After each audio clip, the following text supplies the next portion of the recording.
variants of the virus. The release coming just as kids are returning to school. The updated versions are approved for those over 6 months old, and medical professionals are encouraging anyone who's at high risk due to age or underlying health conditions to get vaccinated as soon as possible. ABC's Alex Stone saying those doses will be available in the coming days or weeks. Your money at this moment, the Dow up 351 points right now.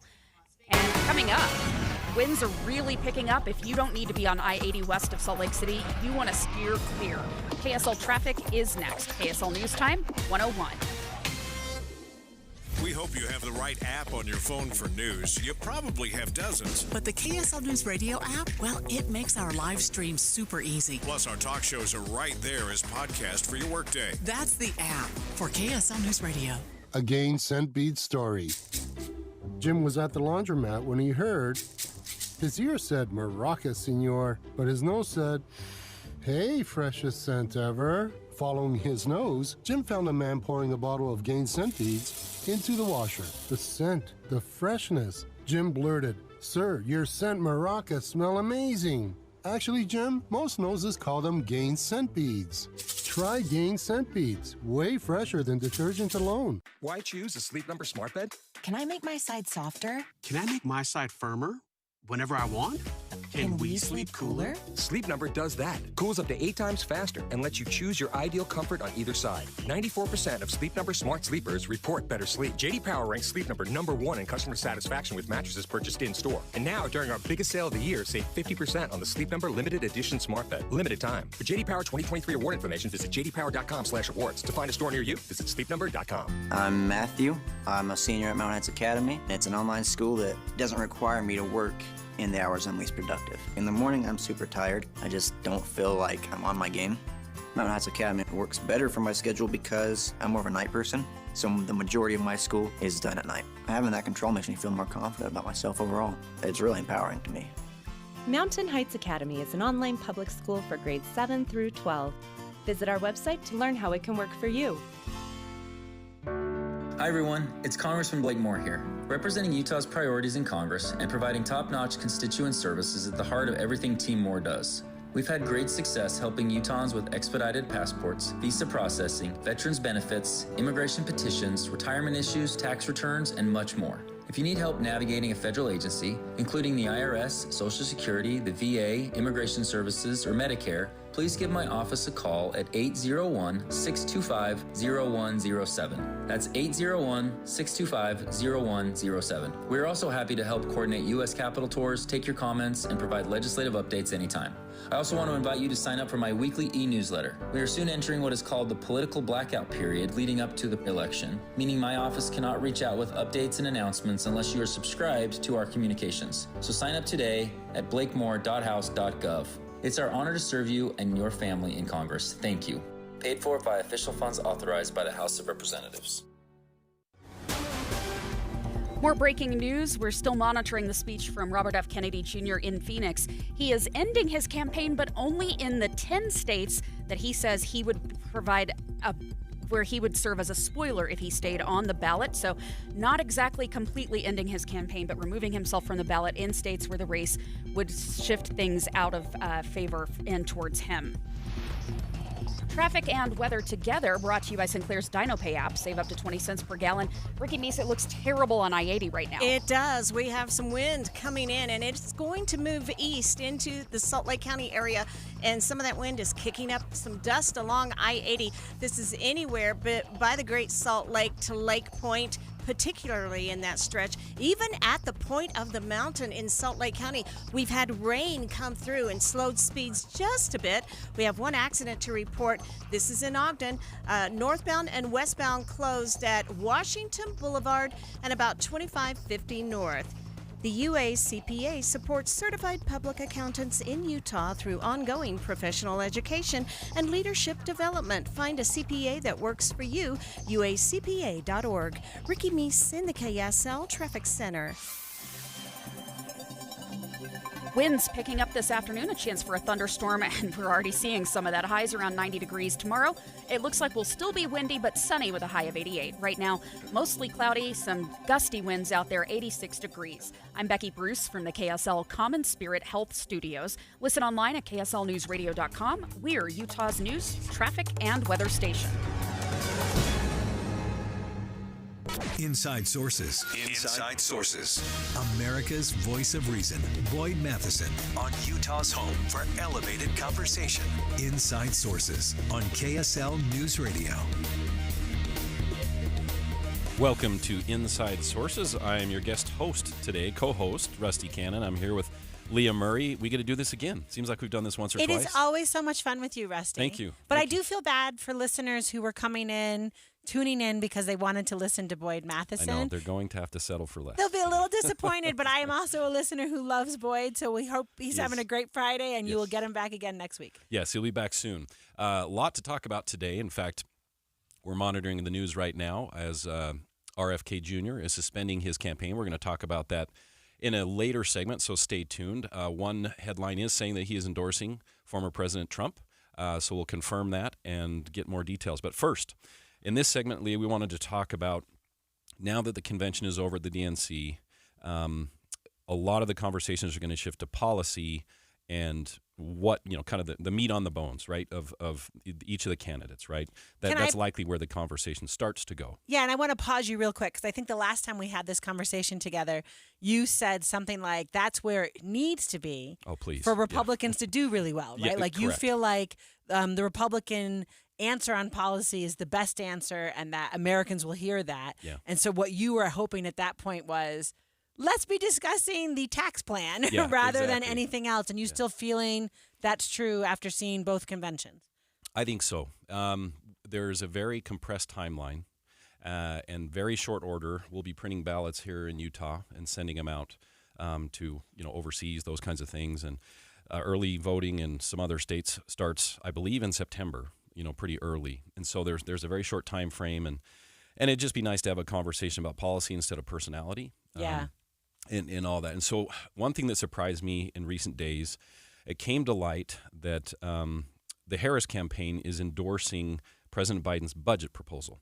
What that is that comes out every spring from a president. And I wrote about this a couple months ago, and I wanted to share some of the things I wrote down. Sometimes I write better than I speak, and so wanted to share. So the document that came out from the Biden administration, if you want to get a very valuable look into a sort of a crystal ball to see where a president's heart truly lies, you look at their budget proposal. Now, sometimes it's ignored, but it is a sort of a wish list of things that they would like to it's like a map happen. to No, I love that. And in a presidential campaign year, that budget would have been the campaign messaging. Does that make sense? Correct. Like Biden, if he were still running, that budget would have been what he would be talking about. Yeah. And so according to the Harris campaign, they have now said we endorse his plan, that 2025 plan.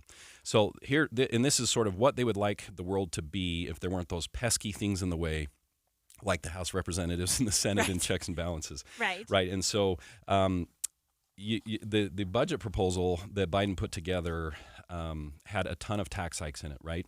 So clocking in with a total tax hike of $5.3 trillion over the next 10 years, from 2024 to 2034, according to the U.S. Treasury. The proposal contains higher taxes on American businesses and high-income earners while enshrining tax breaks and credits for special interests. Now, if you're worried about what that'll do to the American economy, they're well-placed because they kick in on the evil time-honored traditions of saving, investing, and working. So is that something you want more of? The proposal increases the corporate tax rate and has additional taxes on those that earn above a certain level of income. So the proposal says we'll take the corporate tax rate from 21% to 28%. Leah, do you know what the only country that would have a higher tax rate than us would be if we went to 28%? Go. Wait for it. Colombia. We would only be eclipsed by Colombia. So if we want to see inflation go higher, you want to raise corporate tax rates. Because corporate tax rates... Because they have to raise prices? Yeah. Now, and this is from my time in the tax world, corporations, you might think they pay the corporate tax. They only remit it. Who really pays it are customers buying the products employees getting the wages or lower wages, and shareholders in their returns. That gets passed on. And so if you raise the corporate rate, that is going to increase inflation by quite a bit. And so the other concern is, believe it or not, this is the same thing in Utah as well as in the nation. Corporate taxes only make up about 6.5% of the total tax revenue that the U.S. Treasury takes in. So you could go after corporations and try to cripple them, and you're not even going to move the needle on the federal budget. So why is that a good idea? We don't think it is. Yeah, I gotcha. Yeah. All right, so let me push back just a little bit, Rusty. Yeah, please. And I want to say, I like how the article we were reading said she quietly rolled this out, because I do think, this was not in the speech last night, right? She wasn't necessarily leading with that. No. But what's interesting, I think parts of this, so I just want to get your thoughts on this. She is looking to keep and expand the child tax credit, which is something J.D. Vance has talked about. Correct. Right? Yes. We also see Harris saying she would like to extend the Tax Cuts and Jobs Act, which is basically the Trump, there are big parts of it that she would like to keep going forward, broader standard deduction, lowering the marginal income rates for many Americans, anyone who owns a closely held business. I think that probably reads to me like small business, but tell me if I've got that wrong, which feels so, how do I say? It's like, I want the Biden proposal, right? But I also am kind of putting in here things that I hear Republicans saying. Does that make sense? Yeah. A little bit I wonder, and we've talked about, does it feel like it's stealing ideas? But I also feel, another article I had read, Rusty, kind of had it saying, this is a Democrat who is aware of the narrow majority they might have if they win. Yeah. And this is a person who is saying, so I want this, but also child tax credits. Do you mean? And I want this, but I would extend this part of the Tax Cuts and Jobs Act from Donald Trump's time. Yeah. So it feels to me like it's not this sweeping Biden agenda, right? This feels like a more narrow, I am going to try to win some bipartisan hearts here, right? Yeah. And so she kind of pulling some things that we're hearing Vance and Trump run on. How do you feel about that? I mean, does that, because I hear you, because I think when we talked off the air, you were like, why would she lead with this? And I was like, it's quiet and that's why she's doing it. But parts of this feel like maybe a good sell. I know you don't want to say that, right? But yeah, no, that's fair. That's fair. There are parts of it, the parts of a child tax credit being a good thing. When people talk about it, we're ignoring what it does to the deficit. It is very expensive to increase that child tax credit. But they also talk about that $400,000 level. That keeps coming up of, hey, we're only going to raise taxes on those that make over $400,000. What they're forgetting is that virtually all small businesses are sub-S or pass-through entities that pay on the individual tax rate. And likely their income in most cases for that business is more than $400,000 if you're employing a few people, right? So you're raising taxes on all small businesses or virtually all across the country. So it can get quite dangerous to play with that. And then also, why the $400,000 level? What's to say they don't take it to $250,000? Right? And why does the government get to decide what level is evil enough to us to tax more, right? No, I love that. It's isn't like, the answer? I totally hear what you're saying. I'm sorry, I smiled when you said it. But I think also it's like, where are the numbers of voters? Yeah. Right? So if you set that tax level at $400,000, it doesn't affect me, Rusty. I don't make that much money. Same with right? me. So if I go looking for voters, do you know what I mean? Like, so I love how you said it's the evil, but I think it's much more politically pragmatic than that. Yeah. Where can I get people where the biggest critical mass of voters are? Yeah. Yeah, and so the other dangerous part of the proposal, and they do say they endorse this, is taxing unrealized capital gains. Not only is that completely unworkable, and I mean, tricky. Can you imagine? It's tricky. It's okay, right. Hey, sorry, mother and father passed away, but your family farm, you're going to have to sell it and pay some tax, right? I mean, it does not work. There's no economic scenario But they don't where call it an works. estate tax anymore, right? Like No, they but unrealized capital gains. I mean, exactly. What if your wealth was tied up in Silicon Valley Bank and was worth $1 billion last week, and now it's worth zero, right? I mean, there's no way to make that happen. It's just a dream in fantasy land that just they apparently that still Democrats endorse. Democrats like that, Rusty. Boy, okay. Well, there's a lot to talk about, so we're going to continue. Next up on what are we doing today? We're doing Inside Sources today. Yes. We're going to talk about foreign influence on Utah ballot initiatives. There's been a lot of talk about that. Stay with us. We'll be right back.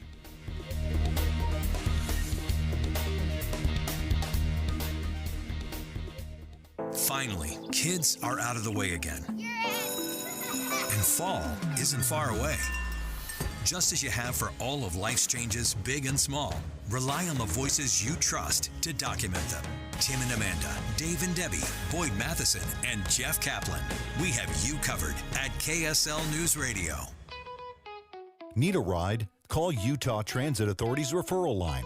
This dedicated phone number is a resource created specifically for individuals with disabilities, aging adults over the age of 60, and veterans who need temporary assistance finding specialized transportation solutions. Simply give us a call at 801-287-2870. Leave your name and phone number, and a UTA representative will get back to you soon.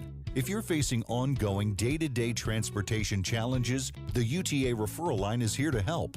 From medical appointments to the grocery store, we're here to get you where you need to go.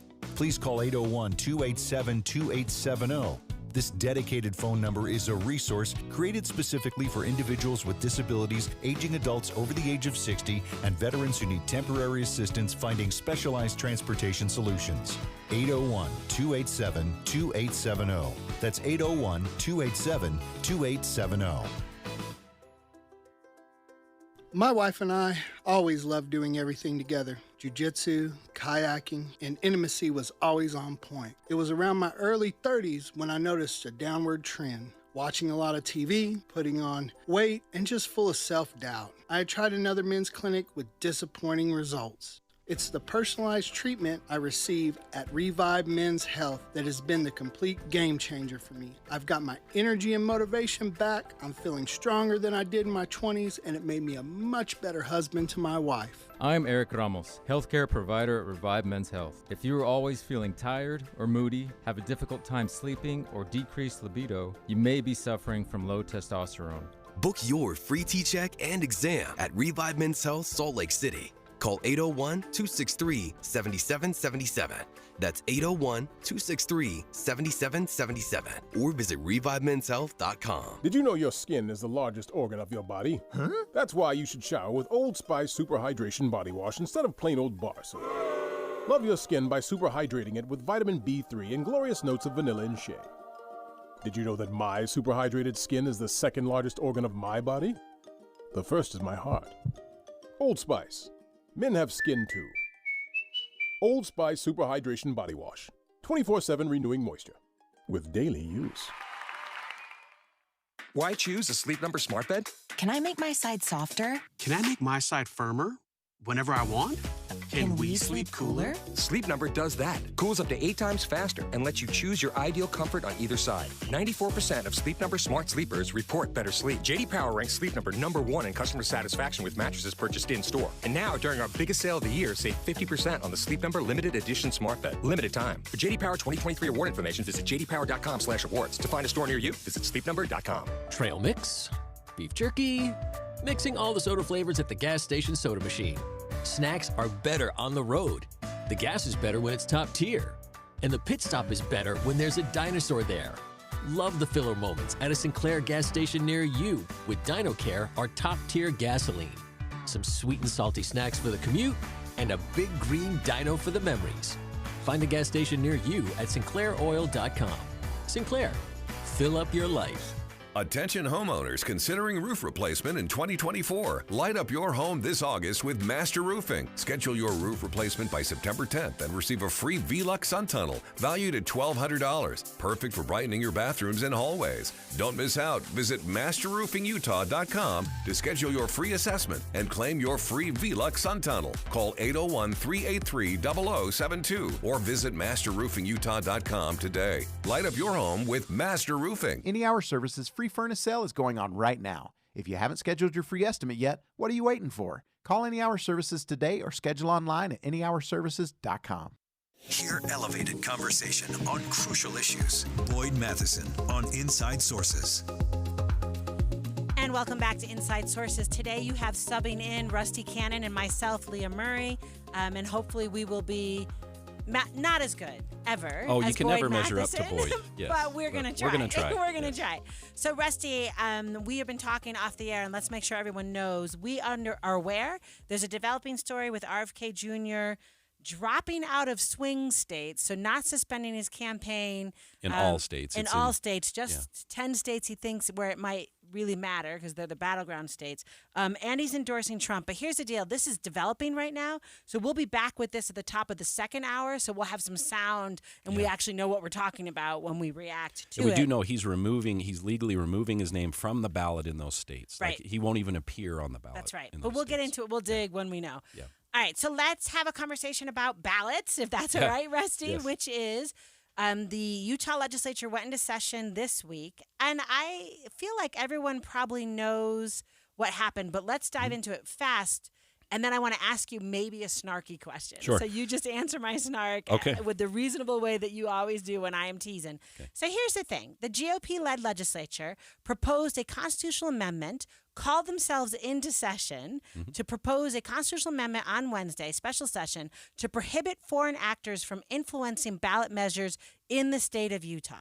They passed it. It'll be on the ballot in November. So my first question for you, Rusty, is, does that qualify as an emergency for you? Because my understanding, to be calling itself, the governor didn't call them into session. They called themselves into session. Yeah. They need to have an emergency, which I quite frankly think of as like it's a pandemic or it's an earthquake or it's, you know, like something like that is how I would call an emergency.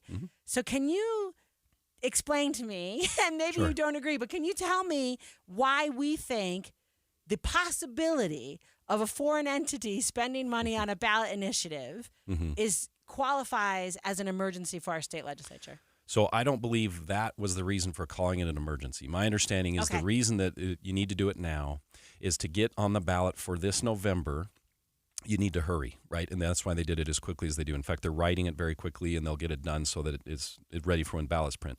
Because based on the Supreme Court's decision, you can make a reasonable case that based on that, you will have a bevy, and I mean a large bevy of ballot initiatives that will come in 2026. I guarantee it's coming. So the idea is, okay, well, let's do this now. Let's put it in front of voters and let them decide. This is not the legislature grabbing power. It's the legislature putting into the Constitution powers that already exist that have now been modified by the Utah Supreme Court and saying, voters, you get to decide. In the future, can we modify, repeal, or change citizen initiatives or citizen ballots? All right, so the emergency is urgency? I think it was timing. Yeah. Okay, so... Yeah, I don't think the emergency had anything to do with foreign. Okay. I think that's a separate topic. But I could be uninformed, but that to me doesn't mean it's an emergency. Okay, thank you. But you feel the legislature being upset with the judiciary's decision counts as an emergency. That just sounds like checks and balances to me. Yeah. And maybe I'm being picky. Does that make sense? I'm just kind of like flesh this out. Yeah. Well, that gets to another point of ambiguity in statute, right? If they didn't clearly define what an emergency is, that actually bolsters the case for what the legislature is saying, is that now with ambiguity on these based on the Supreme Court decision, you could have the Supreme Court of Utah deciding some of these ballot initiatives and what changes are made. And they're saying, okay, let's take all the uncertainty out of it and say, no, we're going to put in the Constitution. We have the right to do this in the future. Because essentially they wanted Medicaid expansion. They got it with modifications. They wanted medical marijuana. They got it with modifications. They wanted the independent commission. They got it, although they chose to ignore it. I know that's got everybody upset. But that's the thinking that they're going through. And that's why we're here. I love that. So the answer is basically what happens with this most recent case, right, that the Supreme Court had for a year. So we actually were waiting for a year for a decision. The point was they said the legislature could not modify the initiative that required a commission to draw the districts.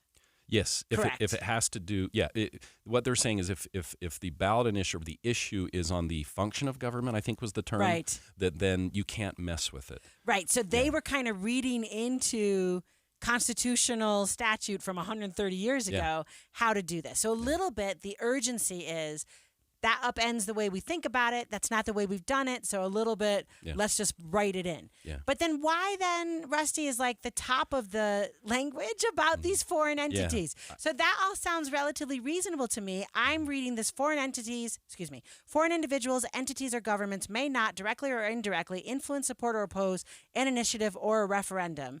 And I'm thinking, so that's why it's an issue. And I literally am saying to people, so when was it the case that a foreign entity was doing this? And I hear that President Stuart Adams saying in an interview this week, not aware of any examples of foreign actors trying to sway ballot initiatives. So what I hear you kind of fleshing out here is actually that's just maybe one piece of it. And maybe it's getting top-of-line coverage, but actually it's just one piece of it. Yeah. I mean, if I were king for a day, I would have used the word outside money instead of foreign money. And Talk to me why. Okay, so as you take an example, the Medicaid expansion that was done in 2018 in Utah, you'd think that was a grassroots effort funded by Utahns. Not true at all. Funded by a group called the Fairness Project out of Washington, D.C. They spent about $300,000 gathering signatures. This is all on this disclosure website. It spent about $1.1 million on advertising. That was virtually all of the spending for the issue. Outside interest from out of state is typical, but here's the issue. Any foreign entity can give it to a C4. Better Boundaries is a C4.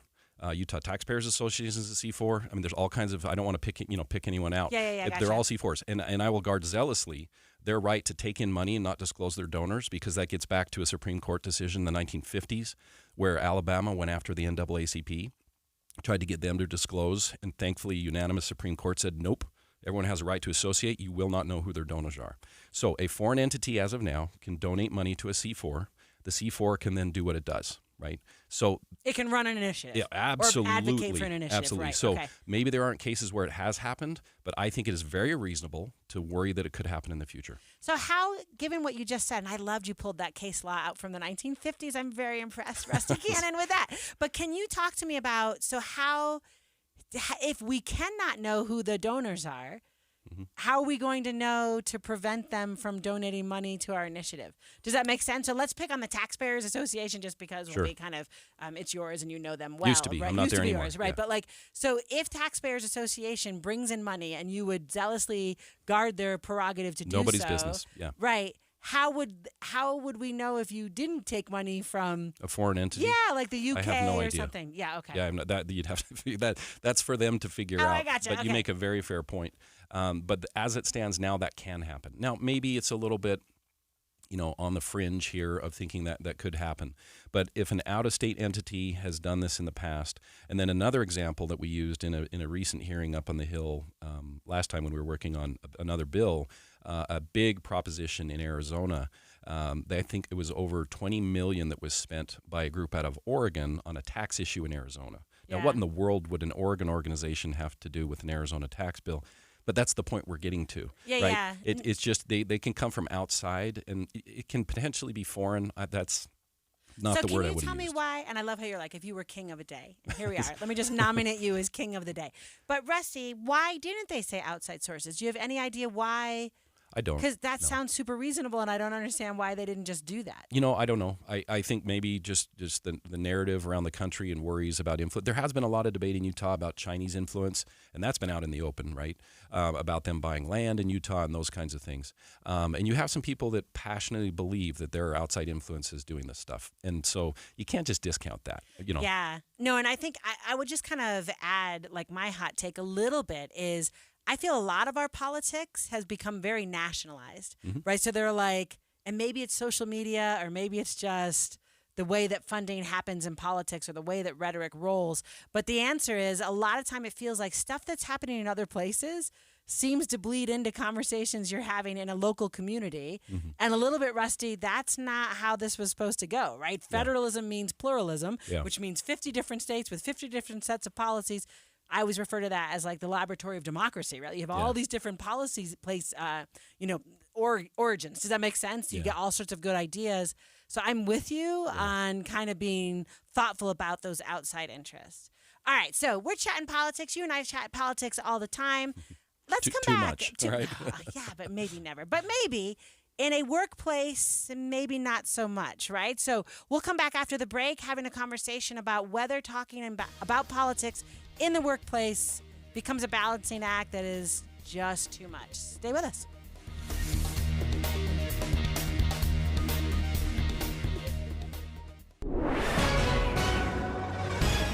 .30 at KSL News Radio. I'm Becky Bruce. KSL's top story this hour.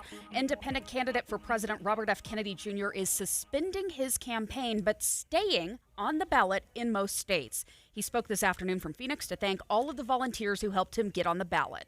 In Utah and in New Hampshire, volunteers collected signatures in snowstorms, convincing each supporter to stop in the frigid cold, to take off their gloves, and to sign legibly. Kennedy said he's removing himself from the ballot in swing states where he would be a, quote, spoiler. He also says he is endorsing former President Donald Trump. Water managers say the Great Salt Lake could lose more water this summer than it normally does, thanks to how hot and dry July was. Deputy Great Salt Lake Commissioner Tim Davis tells KSL there's a chance the south arm or the main body of the lake could fall right back to where it was a year ago. The price of borrowing money is about to come down. The chairman of the Federal Reserve all but promising the central bank will begin lowering interest rates in September. The time has come for policy to adjust. Powell spoke this morning before the central bank's annual meeting in Jackson Hole. Your money at this moment, the Dow up 455 points at this hour, S&P 500 up 62, NASDAQ up 249. Coming up, a red flag warning in effect because of high wind and low humidity. KSL weather is next. KSL News Time 1:31. It's a priority for us at this station to bring you all sides of a story and to talk about the news fairly, completely. Get all the facts and be really aware. Utah's Morning News with us, Tim and Amanda. Weekday mornings 5 to 9 on KSL News Radio. Higher taxes, soaring inflation, record low interest rates, and the skyrocketing cost of healthcare. The list goes on. Retiring successfully today is a lot more complicated than ever before. Learn how you could tackle the biggest challenges that you'll face in retirement today. Don't miss a special edition of Retirement Solutions Radio.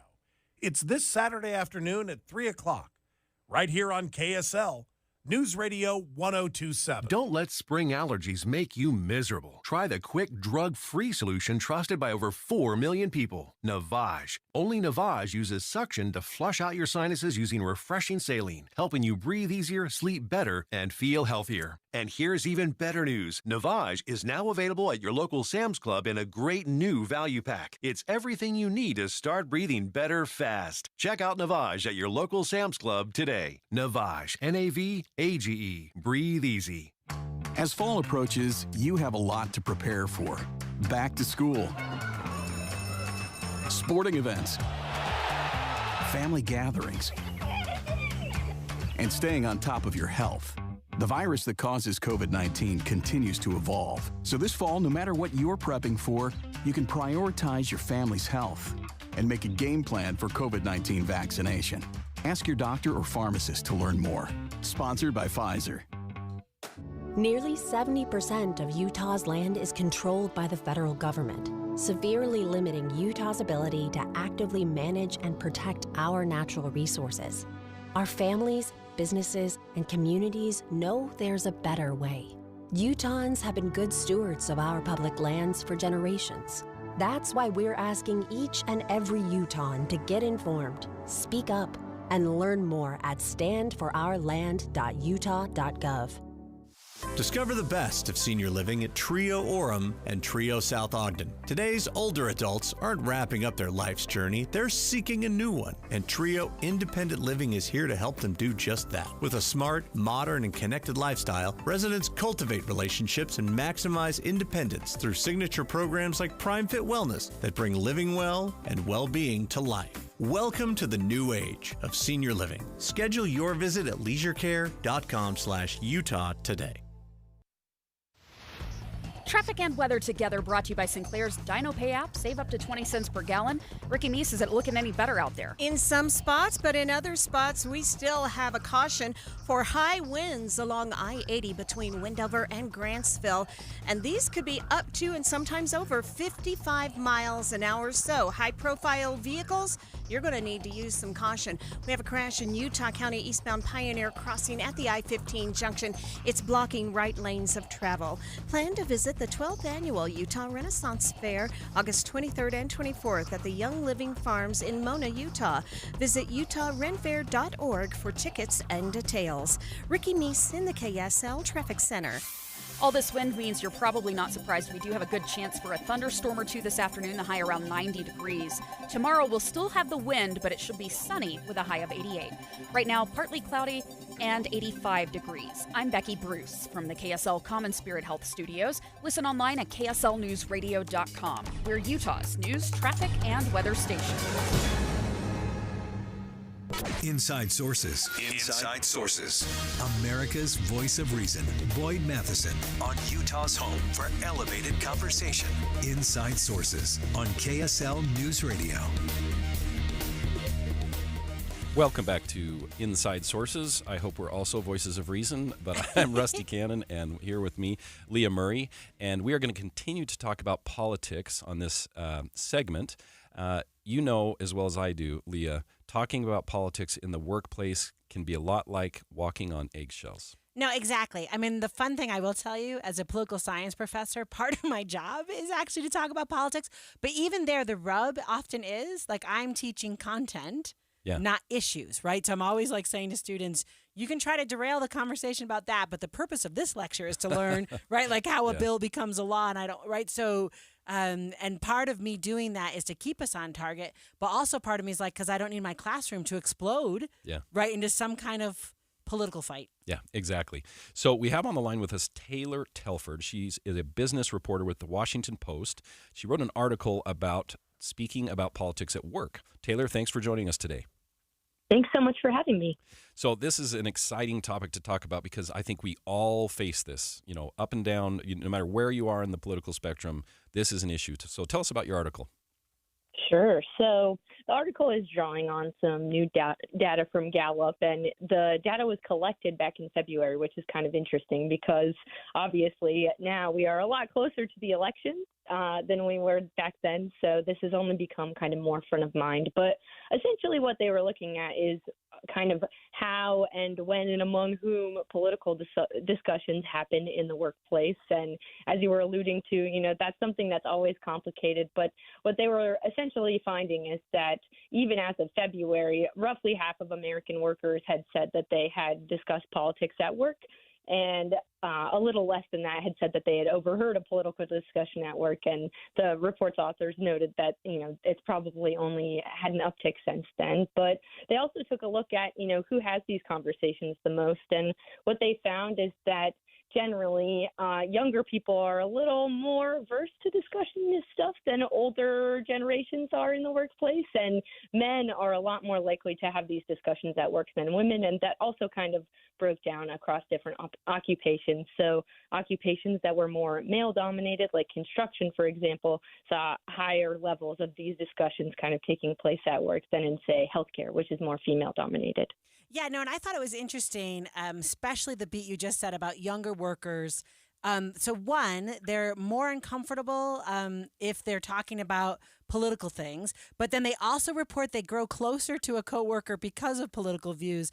Can you help me, like, Taylor, just understand that, right? So, like, what that sounds like to me is young people are looking for people who think just like them. So maybe the discomfort is not the political conversation, but is having a political conversation with someone who is different from them. Yeah, that's a really good point. I can't get into the nuances of that data myself since I didn't collect it, but what it does make me think about generally is just a trend with younger workers is that they are really motivated by finding companies whose values align with theirs. And similarly, in the past couple of years, we've also seen this growing trend where companies who used to be able to just kind of stay silent on political or social issues have really been dragged into the fray in ways that make it really complicated. And so I think that there's kind of been this growing sense of, you know, employees wanting to see companies take sides on these things and feeling, you know, frustrated when they don't see their views reflected either by the actions of their colleagues or in their company. And so I'm guessing that's more prominent among Gen Z workers in particular. So did the research look into how people feel, whether they feel comfortable or not speaking about politics? Because I can think of situations where someone would be very afraid to speak up, worried that their point of view would be seen as very minority or very, as far as like 1 out of 20 here, I feel this way, so I'm not going to bring it up. Did they look into that as far as people feeling safe to say, yeah, I support candidate XYZ and take it from there? Sure. Yeah, they looked at that from a couple different angles. So one figure that was actually from a separate Gallup survey that was done in May, so actually a little more recent, found that like 57% of American workers said that they had avoided discussing politics in the workplace because they were worried about feeling criticized or harassed over their views. And so I think there's definitely that sense of people, being worried about what the cost of these interactions will be. But then there's also some interesting kind of research and data, basically expressing that a lot of people would prefer not to have these conversations at all in the workplace. And when they do happen, there actually can be some real world consequences. So as we kind of, discussed earlier, people are often looking for other people whose views, are shared and values are shared. And even just overhearing a political conversation in the workplace can have a negative effect on a worker's productivity and well-being and kind of sense of belonging at work, especially when they are, listening to a conversation where they're not hearing their views reflected. And so it's definitely an important thing for managers to be thinking about this time of year, especially. So, Taylor, I love that right there. Business reporter for the Washington Post. So you're kind of tracking, the business side of it. I actually did a training yesterday, political science professor. So I get brought in during election season. Can you tell us how to talk about this stuff, right? And I'm saying in this training yesterday, don't, right? Like grab the person that you work with, take them out to lunch and have a conversation about their kids or the sports that they like to watch or anything else about their lives besides politics. So a little bit, can you talk about, and I love how you brought it before too, that companies are now required to take stances, right? And a little bit, I'm always thinking about this notion of being institutionally neutral, like maybe corporations should not be doing that. So can you kind of speak, to that? What is the move in corporate culture, if you will? How are businesses managing this? Do we see them kind of moving away from taking stances on every political passing trend and moving more toward being neutral? Because this just seems, it's difficult. So I'm wondering what you're seeing across businesses. How are they managing it? Sure. I think that's a really complicated question. I think that, we've seen some really high profile examples over, the past year or two, whether it was Bud Light and the partnership with Dylan Mulvaney or the kind of ongoing battle over DEI in corporate America and higher education. We're definitely seeing some increased risk for companies when they do decide to kind of stick their neck out and, stake something on, a political or social stance. But, when it comes to what's kind of the best practice, HR professionals generally agree that as much as you might want to, discourage these conversations from happening in the workplace, the reality is they're probably going to happen. And so the best thing to do is to try and create an environment where everybody kind of understands the rules of engagement and, wants to treat each other with respect, but also feels free to express their opinion so it doesn't kind of breed those feelings of isolation and resentment. So I think it's generally not recommended to bar the discussion outright per se, but I think people also recognize that, with these conversations inevitably comes complications that can kind of have lingering effects in the workplace. And so helping people stay professional is important, helping them understand where, the boundaries are for an office conversation. But certainly it is just one of those things that's probably not going to go away anytime soon, especially with the election heading closer. Leah, you brought up a good point. I can think of one good friend that I have. He and I, if you had an exact measurement of 180 degrees, we would be exactly 180 degrees opposite each other. Like if we really just went uncorked, we would just get very emotionally heated when we're talking about this stuff. And we're both, just very opposite. But some of the best conversations I've had about this stuff have been with him because he recognizes how I feel. I recognize how he feels, and we treat each other kindly because of the past we've had. Right. And we know that there's other things, right? That's right. To where there's other things that are likely more important that we can discuss, and then I understand kind of where he's coming from, although it just absolutely drives me nuts, the positions that he would take. He's wrong and I would drive him nuts right, too, right? And we tease each other about it, but that's just, it's more valuable to do it that way, I think. Yeah, and I love Taylor Telford, business reporter for the Washington Post. Thank you so much for joining us. Thanks for having me. Yeah, and her last beat right there is about what you just said. It's about the culture of the conversation, right? So you can't tell people what to talk about, but my goodness, we could all learn a little better.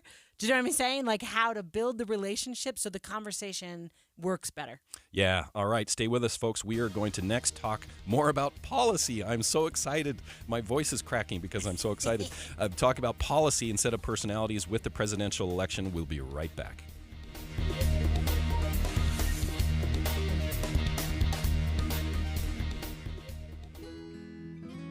Introducing Peach Doors and Windows. Are you ready to upgrade your home with stunning new windows but are overwhelmed with how to begin? Look no further than Peach Windows. You know at Peach, they are all about giving you options. Peach offers a wide selection of wood windows, sleek modern black metal frames, European tilt and turn windows, plus much, much more.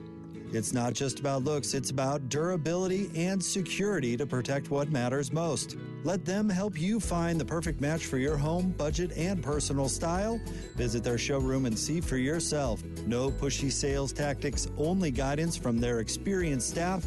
No inflated markups just to offer so-called discounts. See their 5-star reviews where customers rate them on their attention to detail through every step of the sale and installation process. Amazing home transformations begin with windows and doors. Serving Logan to St. George, just Google Peach Building to see for yourself. KSL offers the best daily newsletter in the state. It's the 3 things you need to know. Every weekday, we deliver quality and relevant content to your inbox. No ads, no spam, just the 3 things you need to know to be informed about the world around you. Subscribe today. Visit KSLNewsRadio.com or text the word inbox to 57500. That's inbox to 57500. This is the day of the big sale at your gift shop. Welcome in. So this isn't just a big day for your business. It's a big day for the network keeping it all connected. That is, if it can handle the pressure. Next in line, please. So is it possible to get business internet you can really count on? It is. With 99.9% network reliability from Comcast Business. It's like this neat little bow. Would you like that gift wrap? Really ties it all together. Reliable internet for your business. It's not just possible, it's happening. Comcast Business, powering possibilities. Switch to Comcast Business and get started with reliable internet and advanced security for $49.99 a month for 12 months with a 2-year agreement. Plus, ask how to get up to a $500 prepaid card with a qualifying internet package. Don't wait. Call or go online to switch today. Offer ends 9/22/24. Restrictions apply. New customers only with 150 megabit per second internet. Eagle bill and auto pay required. Equipment, taxes, and fees extra. After 12 months, regular rates apply. When I was looking for the best way to get rid of all the unwanted fat weight I'd accumulated over the last couple of decades, I wanted 2 things. 1 was something fast, and 2, something that was guaranteed to work. I found both in Soda Weight Loss. I wanted fast and effective? How about letting go of 70 pounds in just 5 months? Soda's great because it doesn't involve any injections or pills. Sure, those might work in the short term, but what happens when you stop taking them? You very often gain it all back and then some. Soda's program delivers results that last a whole lifetime. Find out why Soda is the #1 weight loss company in America for client satisfaction and client results. Go to sodaweightloss.com. That's SOTA weightloss.com. Click the Request a Nutritionist callback button. Within minutes, you'll be on your way to getting back your confidence, improving your health, and learning how to keep it like that for the rest of your life. Remember, SOTA stands for State of the Art. What drives you? At 303 Car Care, we're driven to put the best detailing products in your hands. We create every formula, fill every bottle, and test every batch of 303 at our Chicago headquarters, always with quality in mind. From cleaners and coatings to our flagship aerospace protectant, you can trust that every 303 product does what the label says it's going to do. That's because 303 is driven by quality. Available at most auto retailers and Amazon. Did you know your skin is the largest organ of your body? Huh? That's why you should shower with Old Spice Super Hydration Body Wash instead of plain old bar soap. Love your skin by super hydrating it with vitamin B3 and glorious notes of vanilla and shea. Did you know that my super hydrated skin is the 2nd largest organ of my body? The first is my heart. Old Spice. Men have skin too. Old Spice Super Hydration Body Wash. 24/7 renewing moisture. With daily use. Getting help with plumbing repairs is easier than you think. All you have to do is call Any Hour Services or schedule an appointment at anyhourservices.com. No one helps more homeowners than Any Hour Services. Dave and Dujanovic. What our listeners need to know is what's going on behind the scenes. We hold weekly meetings on how to do our jobs as talk show hosts, as journalists, better than we did them yesterday. There's some very conservative voices. There's some very liberal voices. But there is space for both. And we're not at each other's throats. We're not yelling yelling at each other. We're having a discussion. Listen for Dave and Dejanovic 9 to noon on KSL News Radio. Boyd Matheson divides rage from reason on Inside Sources. And welcome back to Inside Sources, except Boyd Matheson is on holiday today. So you have me, Leah Murray, alongside my good friend Rusty Cannon, having great discussions about all of the things. Yes. Yeah. So Rusty, I was reading an article in the Wall Street Journal, because one of the things I do in the morning is read the Wall Street Journal and also the New York Times. So how I try to balance myself every day is to pull from both of those national newspapers. But this article I'm pulling out of the Wall Street Journal, and it made me think of you and our conversations we've had about different economic policies, right? Yeah. So let me just share with everyone who's with us in this conversation the headline of the article, the title of the article is "The Year Politicians Turned Their Backs on Economics." And the subheadline is "Taxes, Deficits, Prices. Trump and Harris seem determined to trash as many economic principles as possible." Rusty, the first thing they light right up with is no taxes on tips. Yeah. And I believe it was on this show just last week that you and I had a conversation about what a bad idea that would be. Yeah. So it's politically popular. You can see why President Trump proposed it, and then the other candidate decided it was a good idea too, and also proposed it. It sounds great, but in principle, it won't work. It's a bad idea. Well, they can certainly do it, but it can be a bad idea because it would incentivize people to push more compensation into tips. It's hard to track. You're opening up all kinds of gray areas, those kinds of things. But also, it's not fair from a pure tax policy perspective. So if I'm a cook and I'm back there cooking and you're waiting tables, you can leave the kitchen and go, "Hey, I'm going out there to earn some more tax-free income. What are you going to do? You're going to keep cooking?" It's just, it's not fair, right? It's just, you're picking winners and losers, and it's not a good idea. A better policy, as boring as it is to lower income taxes for everybody. I love that. So, and right, the Wall Street Journal article says it's inequitable based on what you just said, but also inefficient because trying to figure out whether the tip actually incentivizes better service, we don't actually even know if that works, right? So, all right. Well, how many times have you gone to buy a cookie, as an example now, and they flip that screen around, and then you need to push whether you give the tip or not, and I haven't gotten my cookie yet, so Rusty, I feel terrible. I'm like, I know, so if I push 0, what are you going to do to my cookie? I know. I always push 20 because I don't want to think about it, right? Okay, so if someone asks, I just I'm go, the here's the cheapskate. tip. Yep. All right, so then another conversation we had, I think a couple of weeks back, was rent controls. Yeah. So we had a whole conversation, I think, about Argentina and how they had these hardcore rent controls that their new president, who's a libertarian, said, "Well, we're done with that." Melee. Melee, getting rid of that. Yeah. And here we hear Harris is proposing them. First time that we've heard about it in this country since the 1970s. Again, economists, according to this article, would say this is a really bad idea. Yeah, it's a terrible idea. In fact, there was a line or an article headlined in the Washington Post, of all places, that said, "Hey, if your opponent accuses you of being a communist, maybe don't suggest price controls," right? And it's a terrible idea. I don't know why she rolled it forward, but I guess maybe it's just in the world we're in today. There was a quote, and I mentioned this to you earlier. I don't know, I can't remember who said it. I think it was from Europe somewhere, an economist that said there are 2 ways to destroy a city. One from bombing, and the second best one is from rent control. It just destroys cities, right? Right. Because you disincentivize any supply, and it just goes the exact wrong way. It just does not work, which we mentioned in the Argentina example. They removed it, and supply went up 200 or 300% in a year. That's right. That's right. I feel So all right, now, so those were the two. Those, I love that. We just did our greatest hits of Leah and Rusty. Right. But here's one we haven't talked about. So if you wouldn't mind, we'll just spend a little more of this segment on this one, which is tariffs. So I love how the article says economists have a visceral dislike of tariffs. Just in case if people don't know, a tariff is actually a tax on imports. Yeah. I love how we use the word tariff to pretend like it's not a tax, but the answer is it is a tax, and we use it to put on imports. And I understand it, right? So you would put tariffs to protect, it's a protectionist policy, to protect workers in the United States. If I want you to buy America first, I might make the cost of the car, right? If I want you to buy the Chevy and not the Subaru, right? I might put a tariff on that Subaru to increase that.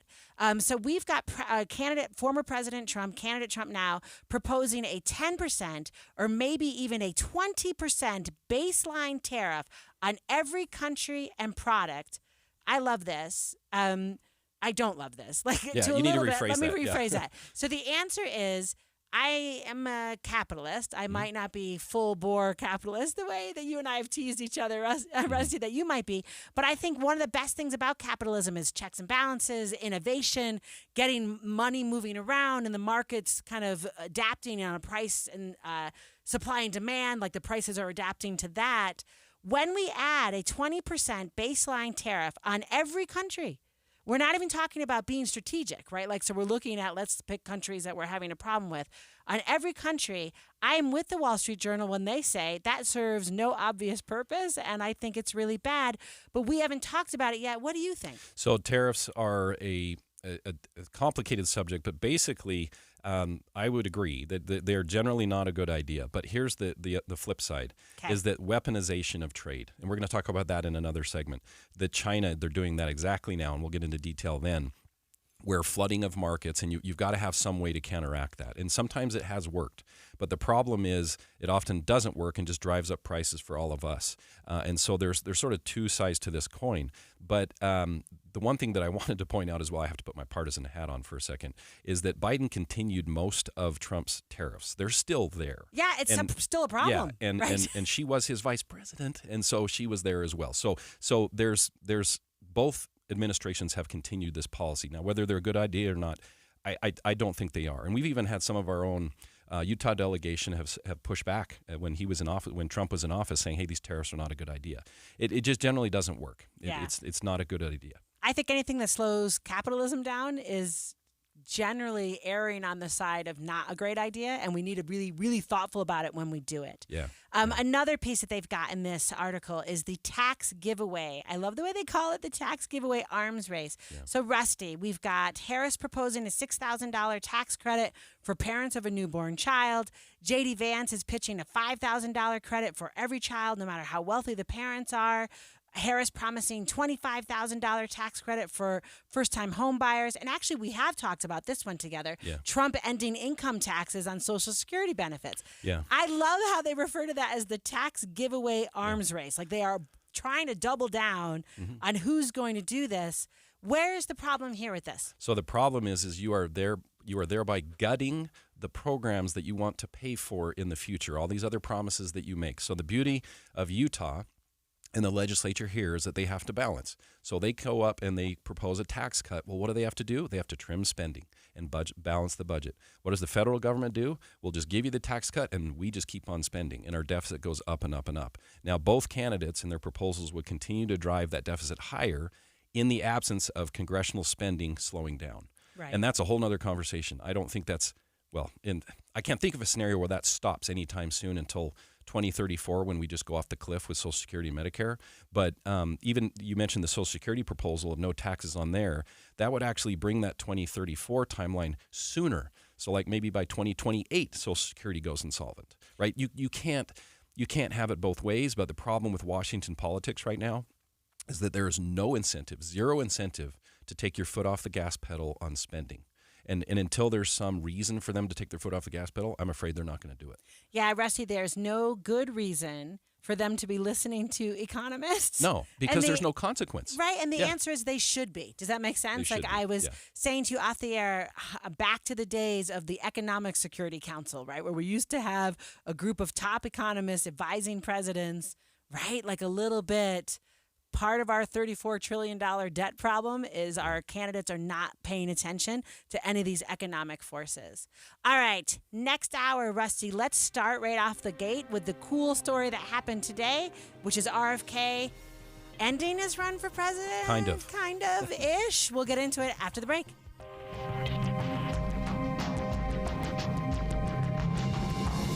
KSL FM Midvale. KSL Salt Lake City. From the KSL Common Spirit Health Studios, this is KSL News Radio. Utah's news, traffic, and weather station. 2 o'clock at KSL News Radio. I'm Becky Bruce. KSL's top story this hour. Independent presidential candidate RFK Jr. is suspending but not ending his campaign.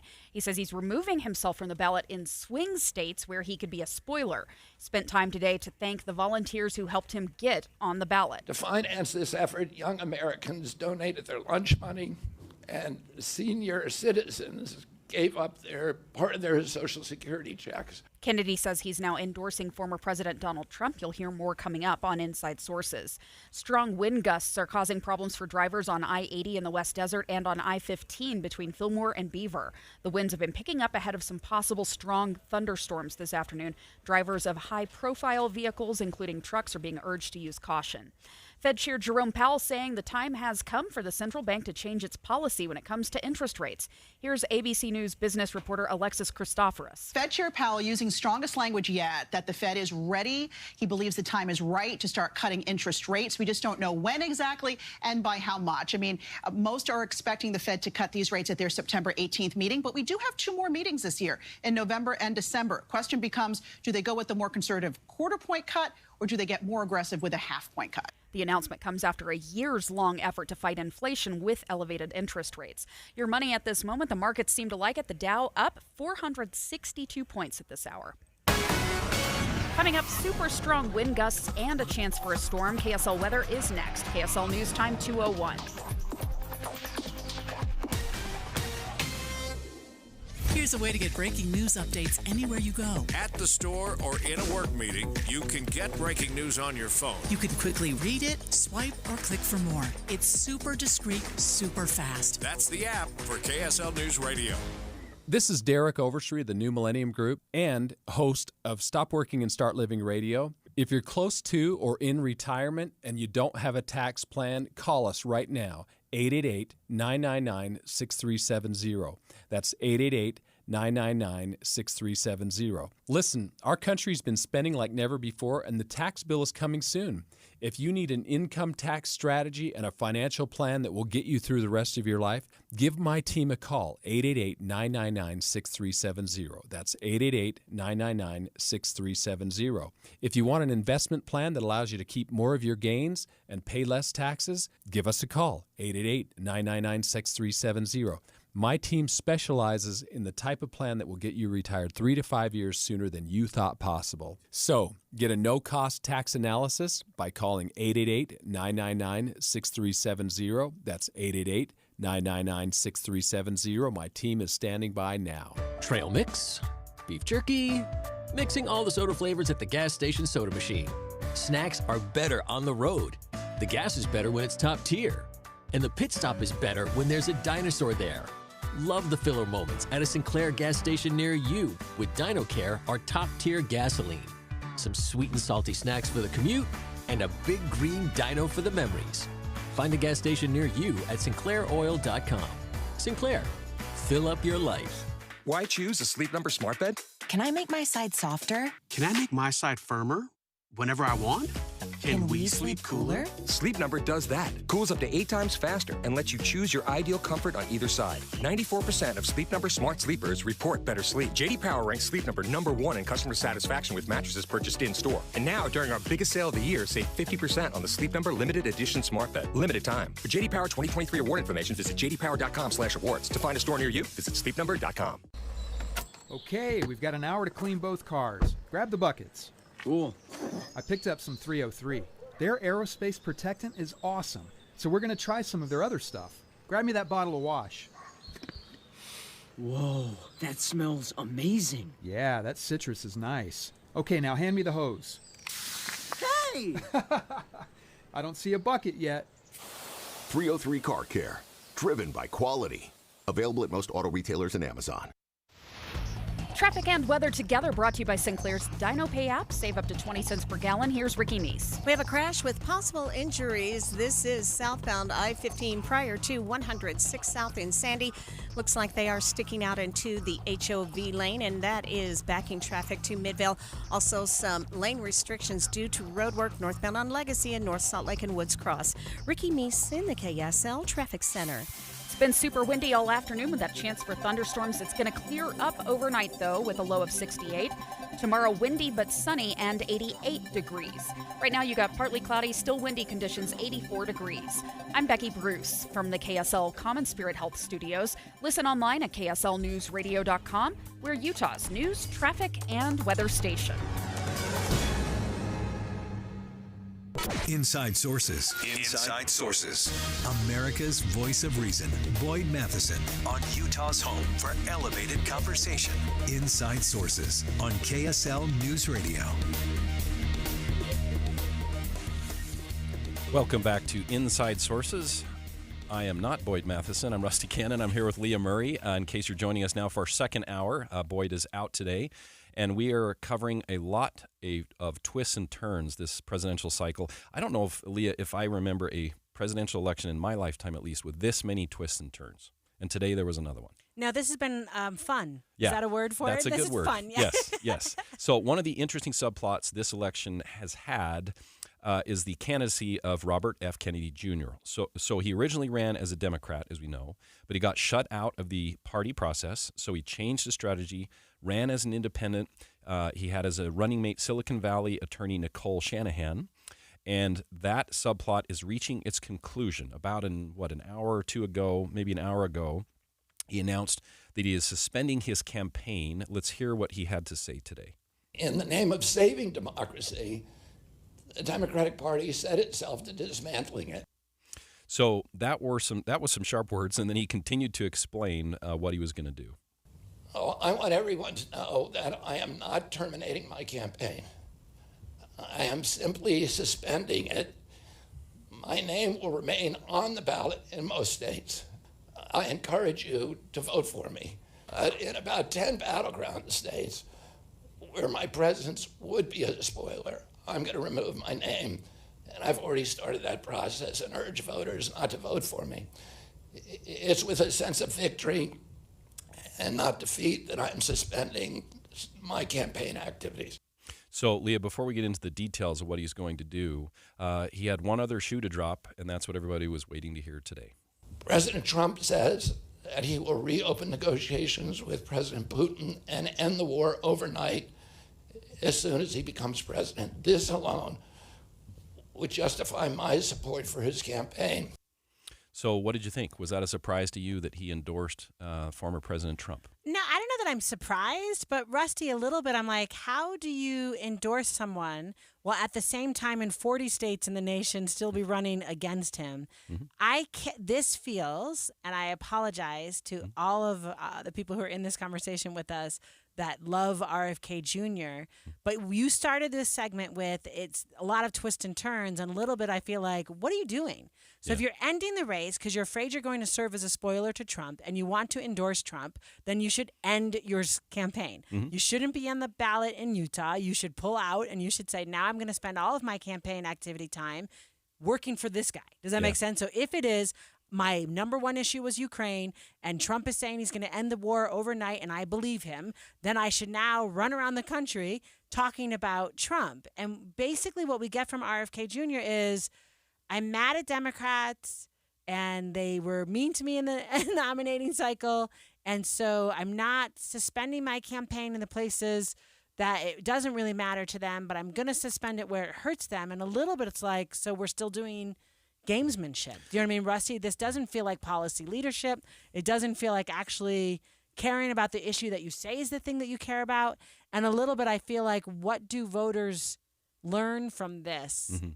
Well, I think you make a good point. I would probably give him a little bit more leeway where in a state like Utah, right, he is not going to make a difference, right? Let's, just be candid about that. But in these battleground states where he could make a difference, this is, that's where it matters. And so I can see why he's thinking that, but I also see your perspective to where it seems a little bit twisted. So let's go through the top battleground states and why this will matter.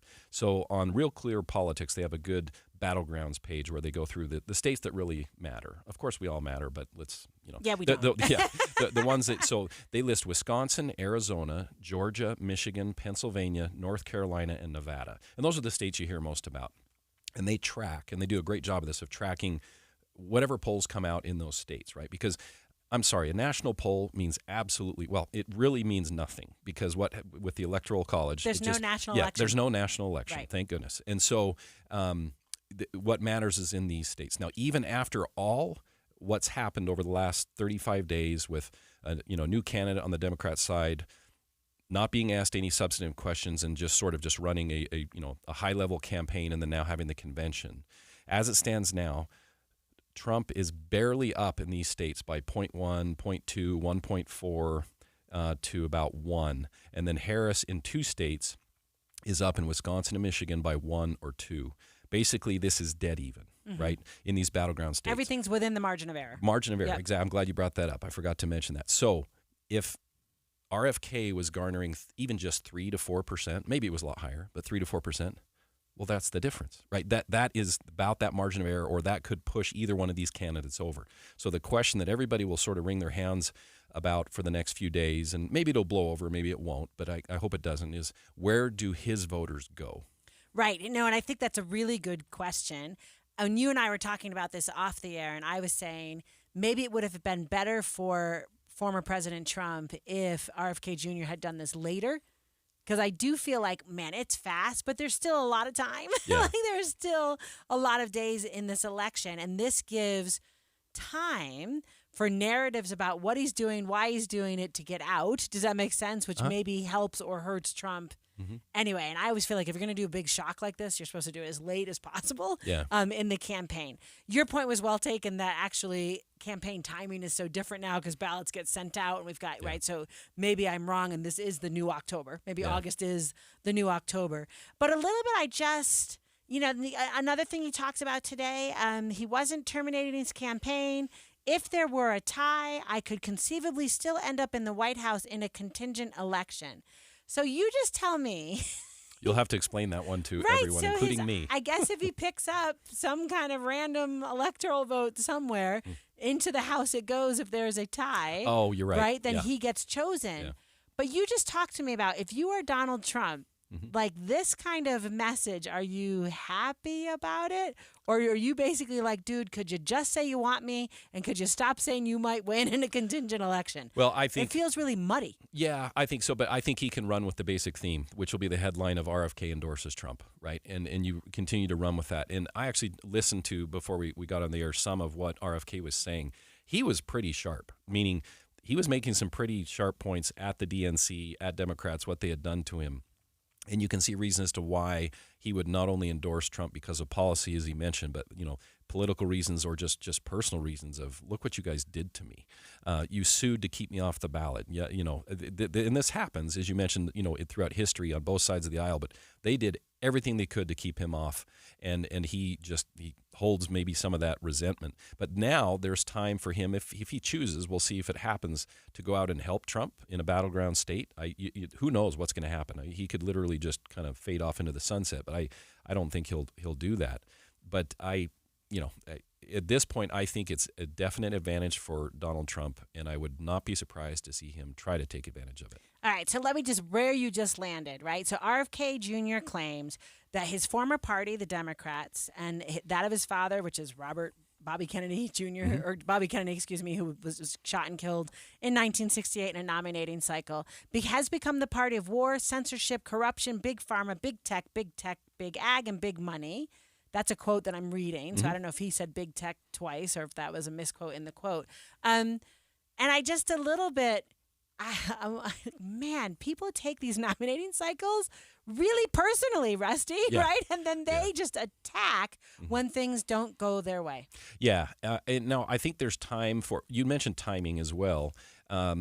I saw a graphic just earlier today where as soon as September 6th, I think ballots are going to be going out in some states, and early voting opens as early as September 20th, I think, or something. I can't quite remember how we have it in Utah, but maybe we're not far from that. So to your point earlier, we basically, this August is kind of the new October, because you can start voting here in September. It's down to the wire. So I think if you waited much longer, you could have missed some opportunities with early voters, but I honestly don't know how many vote that early on a percentage basis versus election day. So Oh, wow. Lots to talk about, more twists and turns. Next, we are going to talk about China. We're going to go back to that tariff conversation and what China is doing to try to win the trade war. We'll be right back.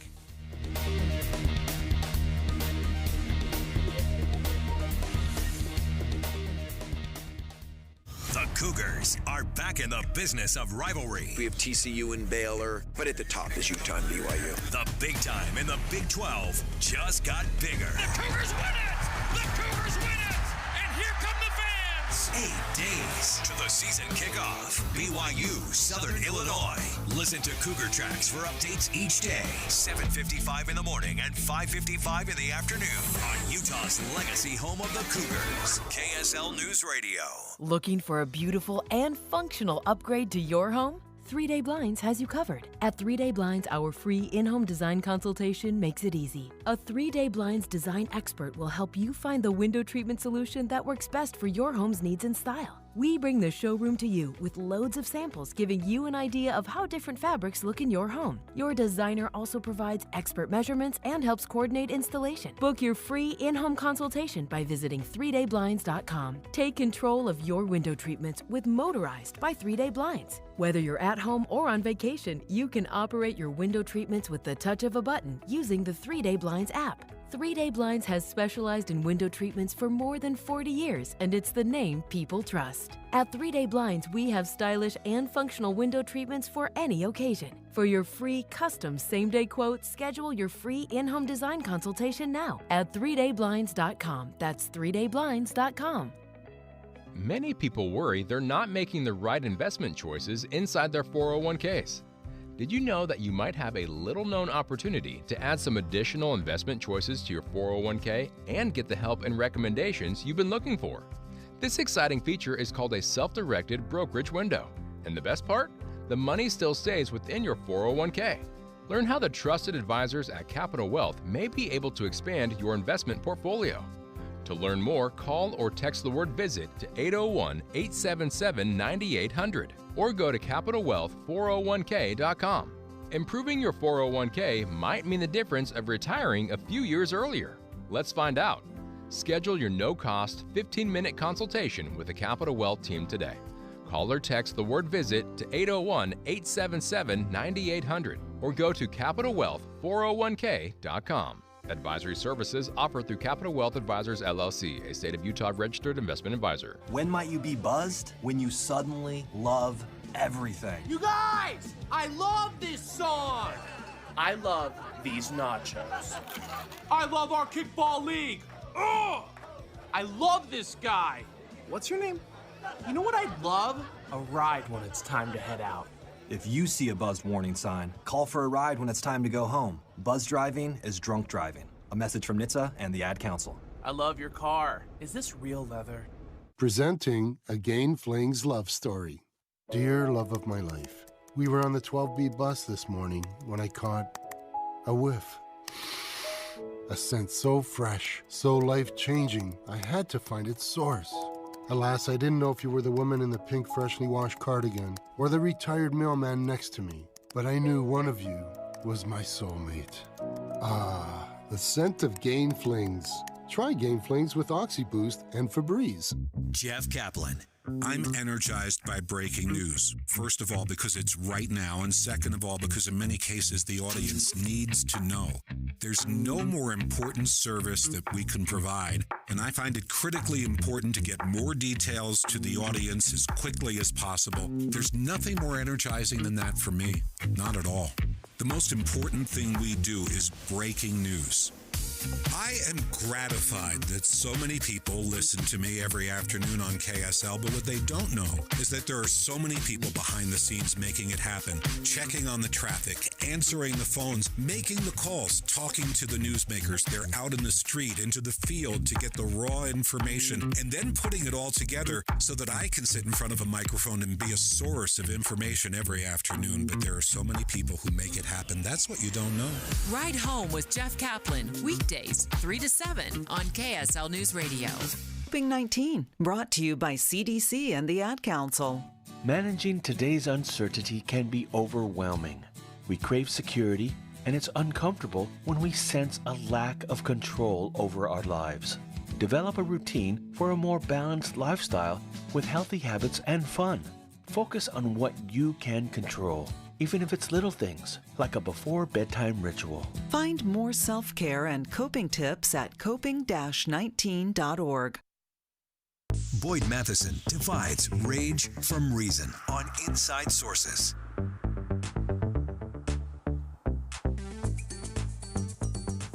Welcome back to Inside Sources. You're here with me, Leah Murray, alongside Rusty Cannon.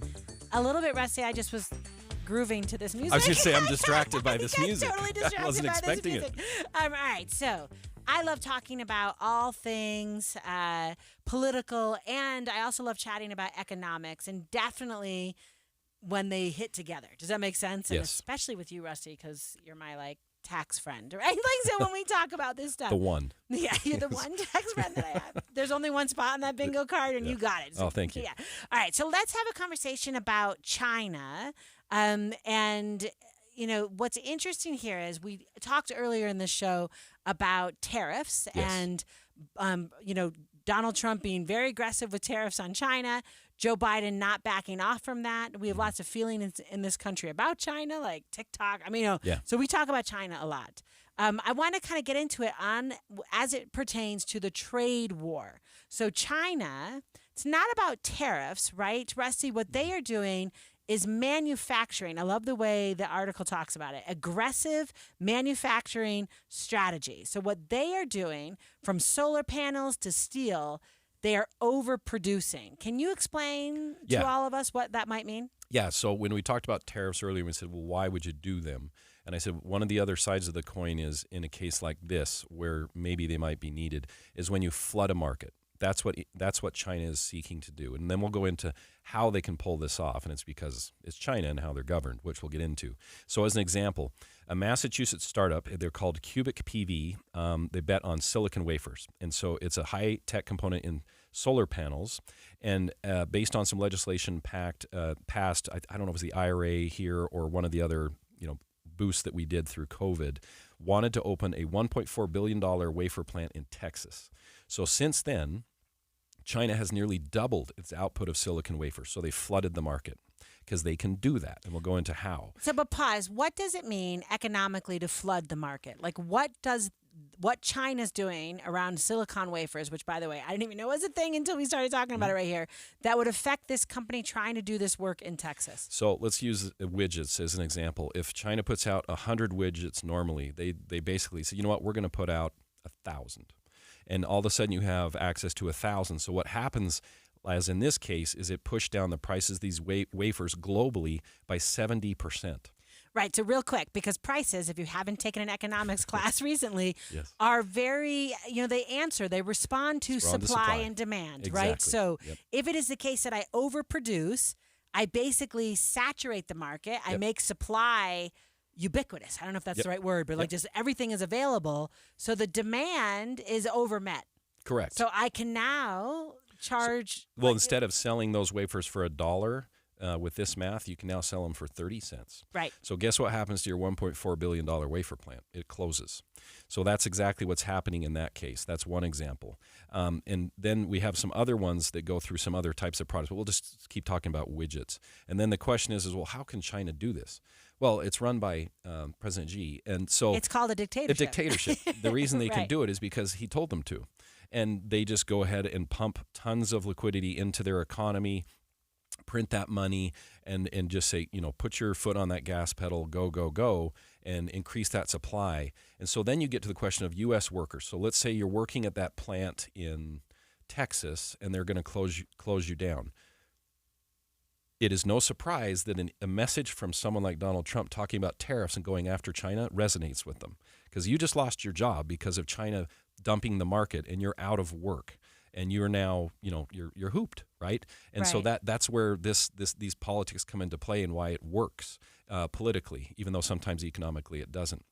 But China is able to do that, and so a lot of times the tariff conversation is about pushing back against an economic power, and they are a power flooding the market and driving down prices and hurting U.S. companies, because we're talking about the U.S., right? Right. So, but not only the United States. And what I thought was interesting is India has opened an anti-dumping investigation on pigments and chemicals. Japan's doing the same around electrodes. The United Kingdom, England is investigating excavators and biodiesel. Argentina and Vietnam are looking at microwave ovens and wind towers. So a little bit, Rusty, it's like China's like, we're going to be in all the markets, saturating all of the markets, overproducing all of the things.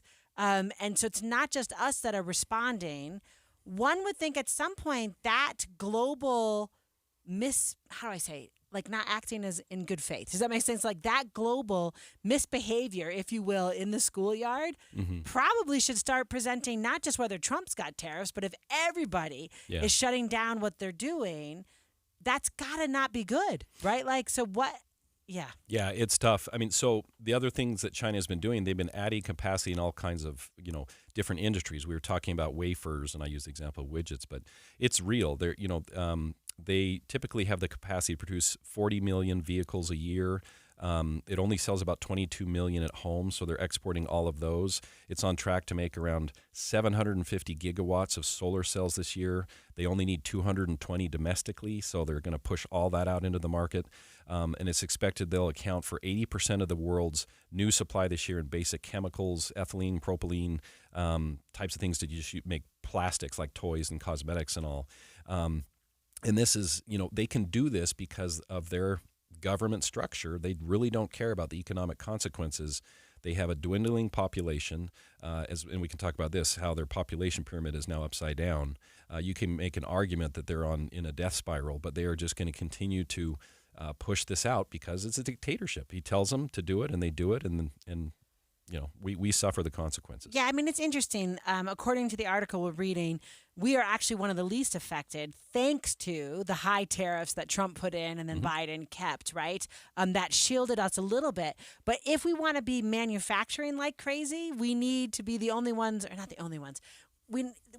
Basically, China's a monopolist in all the fields. Does that make sense? They're trying to be the only one that does all of it by flooding the market. Yeah. Can you talk a little bit about where you just landed? Why? So advisors in China are basically saying this is probably not a good idea. Some of Xi's closest lieutenants raising worries that government support is leading to extreme overcapacity, which means, how do I say? They are a dictatorship. But they're trying to be like a communist style of capitalism, Rusty. Does that make sense? Like they want all the benefits of capitalism and none of the individualism of capitalism, right? So they want it to, and I don't think that long term that actually works. I feel like their advisors are raising some of those red flags. What do you think? Well, but raising a red flag in China typically doesn't bode well for those that raise the red flag, just because of how they govern. So it's tough to really push back. I mean, here, obviously, you can say what you'd like, and there's no bad consequences typically. So here's a quote from somebody who's dealt with China that I think maybe illustrates the point. I can't pronounce his name, so I'm just going to say he was a former president of the European Chamber of Commerce in China, and he works in Washington doing consulting. He said, quote, "Everybody makes stuff in China, but nobody makes money." Right. So the point for their economic, I should say their economic goal oftentimes is not to make money. It's just to produce, right, and to continue to try to win that trade war. And so if their goal is not to make money, these economics that we have to deal with just don't matter to them. And so they dump steel, they dump wafers, they dump cars, all kinds of things, and everybody continues to suffer. They're also suffering in Europe with this.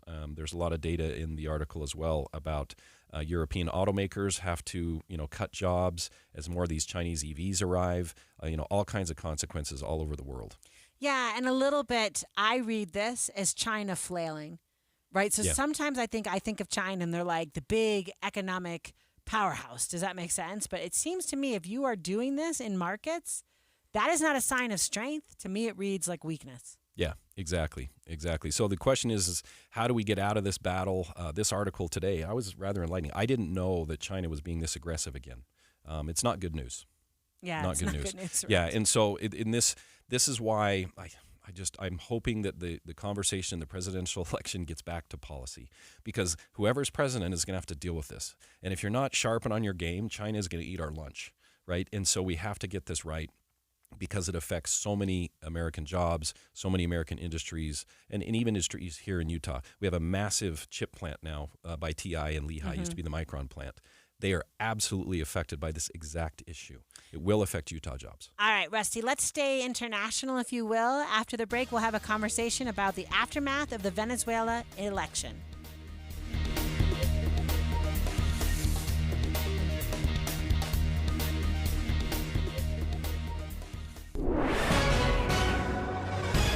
.30 at KSL News Radio. I'm Becky Bruce. KSL's top local story this hour: the public closure of an outdoor shooting range in Kaysville is drawing criticism from users.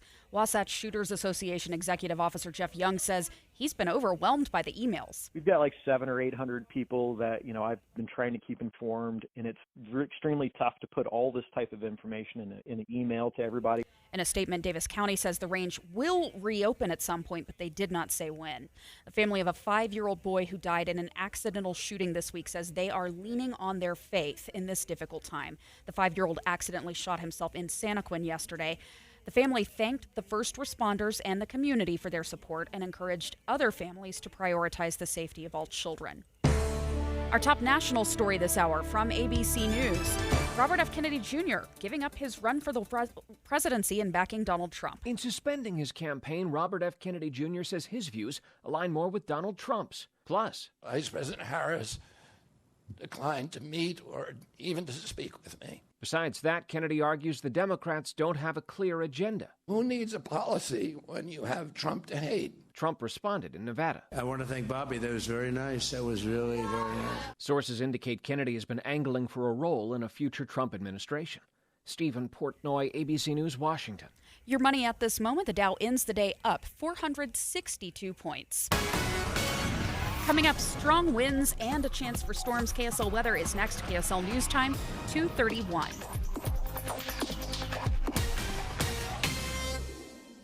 News doesn't just mean information or dates. It's the story of our local history being told in real time. Be a part of the story. This is Tim Hughes and Amanda Dixon. We hope to be a part of your story. We have you covered on KSL News Radio. Hi, I'm Nate Orchard, the mayor of Sac Lake City with Advanced Window Products. And I'm Jake, the other guy. Are your windows old and inefficient and driving up your energy bills? It's time for an upgrade. Our energy-efficient windows not only look great, but also help you save on your utility bills. And right now, we're offering an incredible deal. $2,500 off when you purchase 10 windows or more. That's right, $2,500 in savings to make your home more comfortable and energy efficient. Plus, we offer a lifetime warranty on all our windows, so you can have peace of mind. Don't wait. Call us today at 801-850-9100 or visit us at advancedwindows.com to schedule your free estimate. We also offer payment plans as low as $150 a month. From our factory to your installation in 8 weeks or less. Call us today at 801-850-9100 or visit us at advancedwindows.com to schedule your free estimate. Advanced Window Products, Utah's window experts. Discover the best of senior living at Trio Orem and Trio South Ogden. Today's older adults aren't wrapping up their life's journey, they're seeking a new one. And Trio Independent Living is here to help them do just that. With a smart, modern, and connected lifestyle, residents cultivate relationships and maximize independence through signature programs like Prime Fit Wellness that bring living well and well-being to life. Welcome to the new age of senior living. Schedule your visit at leisurecare.com/Utah today. Hey, this is Dan, the laptop man from PCLaptops.com. I've been advertising with KSL Radio for decades now, and radio works. With all the clutter on social media, radio cuts through all the noise and gets directly into your customer's brain. If you're a small business and want to reach the local audience here in Salt Lake City, KSL Radio is the way to go. If you'd like to know more about the benefits of advertising with KSL News Radio, email Stephanie Palmer at spalmer@ksl.com. Do you know the secret to losing up to 1 pound of fat every day? At slcfatloss.com, we know the secret. Our unique weight loss program makes it easy to lose weight, get healthy, and get your energy back naturally, safely, and effectively. If you'd like to lose unhealthy fat without counting points, no exercising, no prepackaged meals, no surgery, and no injections with the risk of serious side effects, go to slcfatloss.com now to schedule your free consultation in person or virtually. I'm Dave Noriega, and I lost 57 pounds with Salt Lake City Fat Loss in just 2 months. And if you use my name, you're going to get an extra $200 off the program. Make sure you reach out to Salt Lake City Fat Loss by going to slcfatloss.com. Many clients lose 20 to 30 pounds in about a month or two. That's up to a pound per day. For your free private weight loss consultation, call 801-450-1882 or go to slcfatloss.com. That's slcfatloss.com. Results may vary. Traffic and weather together brought to you by Sinclair's DinoPay app. Save up to 20 cents per gallon. Here's Ricky Meese. Right now, we still have delays lingering southbound I-15, in part due to the crash that we have in Sandy just before 106 South, blocking the HOV lane, and one prior to 7200 South in Midvale.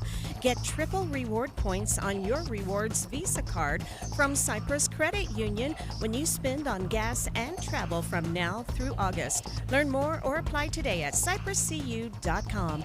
Ricky Meese in the KSL Traffic Center. We had a little cloud burst here just a few minutes ago, but it seems to have cleared out. The sun's back out now. Clear skies overnight, the low 68. Tomorrow's high, 88. Right now, it's mostly cloudy and 87 degrees. I'm Becky Bruce from the KSL Common Spirit Health Studios. Listen online at kslnewsradio.com. We're Utah's news, traffic, and weather station. Inside Sources. Inside Sources. America's voice of reason. Boyd Matheson on Utah's home for elevated conversation. Inside Sources on KSL News Radio.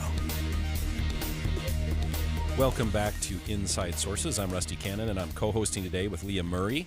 Leah, we've covered a lot of ground, domestic items and some international, and we're going to continue with some international items that are popping up. The nation of Venezuela, as a lot of you might have heard, is reeling after the disputed election that so far is keeping their president, Nicolas Maduro, in power. There have been widespread claims of fraud in this election, a lot of back and forth. I'm really excited to hear about what's going on from an expert. And we're lucky to have on the line with us Ana Rosa Quintana. She's a senior policy director at the Vandenberg Coalition, a leading foreign policy think tank. Ana, thank you for joining us today. Thanks for having me. So, for those that don't know, can you just recap what is going on in Venezuela?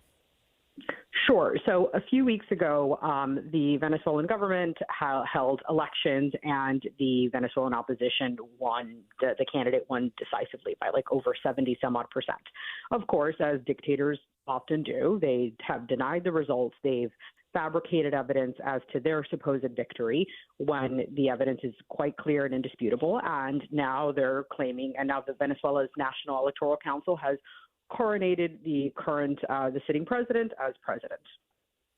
All right. So basically, I don't know. It's not a coup. He's just not leaving office, right? Yeah, go ahead. I mean, that's exactly it. He's simply not leaving office. And the fact of the matter is, we all have to look at why exactly he's not leaving office. It's because President Biden and the Biden administration decided to unilaterally dismantle the United States' sanctions regime against the Venezuelan government, which had quite put significant amount of pressure, had taken a significant amount of resources out of Nicolas Maduro's hands. And now there's no sanctions regime. The international pressure is off, and he's, in terms of finances, he's loaded with cash. Why is he going to leave? Well, no, hold on a second. Why did we remove all of those sanctions from Venezuela? Because the Biden administration's perspective was, well, if we want to negotiate a transition in Venezuela or the restoration of democracy, we have to do so without this unilateral pressure, right? But which was a complete non-starter, because over 60 some odd countries had signed on board to President Trump's Venezuela policy, recognizing that Nicolas Maduro had committed electoral fraud back in 2019, and that there needed to be a new direction, and that he needed to be penalized for it, and for that, and for aligning himself with Russia and Iran and kind of a whole host of bad actors. But the Biden administration, and their, ever-loving foreign policy wisdom, decided that was a completely flawed approach, and we needed to take a more kind of sitting down with them as equals and negotiating Maduro's transition out. Okay, so it's not just Joe Biden, right, who's in this. One of these articles I'm reading has presidents of Brazil, Colombia, and Mexico who are trying to intervene. How come it is that it has to be the U.S.? Does that make sense, Anna, when you're talking about – yeah, go ahead. No, I completely agree with you. It's not that it has to be the United States, but U.S. sanctions are the ones that bite the most because the global financial system essentially runs through the United States, through the U.S. financial system. So that's why U.S. sanctions were the best. And I think in terms of it not being the United States alone or the United States leading, President Trump's Venezuela policy was the best example, right? He had nearly 60 countries who joined the United States' efforts in allowing the interim government, right, recognizing an opposition government, allowing the interim government to establish embassies, to send diplomats, and to stonewall Maduro. But now, under President Biden's new approach, it's, well, we're going to, look towards Colombia, the leaders of Colombia, Brazil, and Mexico, all three who are on the leftist socialist spectrum, who are allied with Nicolas Maduro, to see him out. I mean, it's the equivalent of saying, well, we're going to look to a mob boss to negotiate the other mob boss's retirement. That's not how it works. Yeah, that's an interesting way to put it. So if I understand the chess pieces at this point, Maduro lost the election. It seems obvious. He lost the election 2-1. Then whether it was the Supreme Court or the legislative body there says, nope, he won. He's currently saying he's going to stay. Are they waiting for the election to happen in the U.S. to see what sanctions could come back or not? Because it seems like that's the only lever that exists, right, is to sanction all of the oil exports or sort of, get the leverage back that we had before the current administration, as you mentioned. Is that how the chess pieces lie at this point? Is that the current status? Exactly. Thank you for explaining in a far smarter way what I was trying to say. That's exactly it, right? So right now what's left to do is for the United States to kind of put some more sanctions back into place. The challenge is it's kind of like trying to put toothpaste back in the tube once you squeeze it out. Once you've lifted sanctions, once you've allowed different energy companies to come in and kind of shifted energy markets, how do you undo that? It's very difficult, especially in an election year when there's significant pressure, when we're experiencing, a horrible financial crisis in the United States. The administration is not going to want to do something that's going to potentially rock energy markets, which is understandable. But that's why those sanctions should have been kept in place from the beginning, because otherwise now you find yourself in a place where you have very limited options, and you're essentially encouraging the perpetual dictatorship in Venezuela. All right, so I am with you completely. Like your metaphor of you don't have the mob bosses, negotiate, perfect, right? Getting rid of the mob bosses. But a little bit, I'm not sure the appetite in this country is as, how do I say, internationalist. I feel like our foreign policy mood at the moment feels a little more isolationist, right? Like what we hear a lot of people saying is we kind of want to not be involved in what's happening in other countries. Can you kind of talk to me about how we make the case? Does that make sense that the United States should be? And I appreciate what you said, man, that all of the economics goes through our, I'm with you, but I feel like sometimes what I hear from voters and in political opinion right now is we don't really want to be involved there. We don't want to be doing this. Pick any foreign issue and it feels like America's stepping back. Talk to us about why that is such a problem. No, listen, I could not agree with you more in the sense that I think, the foreign policy establishment of the United States has never made the case to the American people as to why certain things matter, right? And prior to my current job, I worked in the House of Representatives. I was the lead Latin America staffer on the Republican side. And my view has always been, and how I've always advised members to look at things, is what matters to the American family, the American soldier, and the American worker, right? And in the case of Venezuela, you have a country that under Hugo Chavez, the previous president, now Nicolas Maduro, has become this massive drug trafficking hub, right? We talk about the fentanyl crisis in the United States, but we still have a very significant and growing cocaine problem. So that's one. You talk about the terrorism threat. Iran has an established presence in Venezuela, and because we have no embassy there, we essentially have very limited to no eyes and ears as to what's going on. And three, the migration crisis. Venezuelans are one of the leading groups that are arriving at the border in the United States and coming into the country. And because of Biden's policy of allowing parole for essentially any Venezuelan who arrives into the country, you've had this proliferation, this massive spike of Venezuelan gang members in the United States. You have former Venezuelan socialist regime officials who were part of the military intelligence apparatus in the United States, and it's costing the American taxpayer a significant amount of money. These are benefits that could be going to our kids, improving our schools. And so if this dictatorship is allowed to continue, this is hitting us directly in our pocketbooks and affecting our communities. So just in the last 30 seconds we have, the question I want to ask is, when is he supposed to leave? Is this like a U.S. election where, it's done in November and then he's got to leave in January? When is he supposed to leave? I mean, dictators decide whenever they want. This is the thing. Point. There is no hard or fast rule in the Venezuelan Constitution, unfortunately. Got it. Okay. Well, this is going to be kind of down to the wire. It'll be swinging on how our election goes. Thank you so much for joining us. Yeah. Thank you. Ana Rosa Quintana, Senior Policy Director at the Vandenberg Coalition. All right, stick with us, folks. We are going to next talk about the global fertility crisis. This is a long-term conversation, but it is a fascinating one. Stay with us. We'll be right back.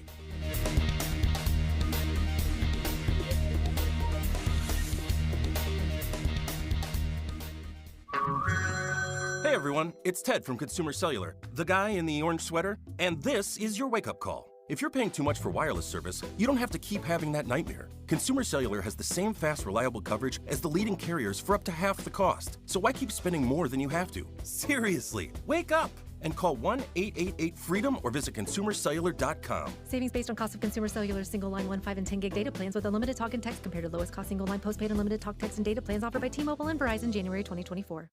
Right now at Wendy's, you can get a small Frosty for $1.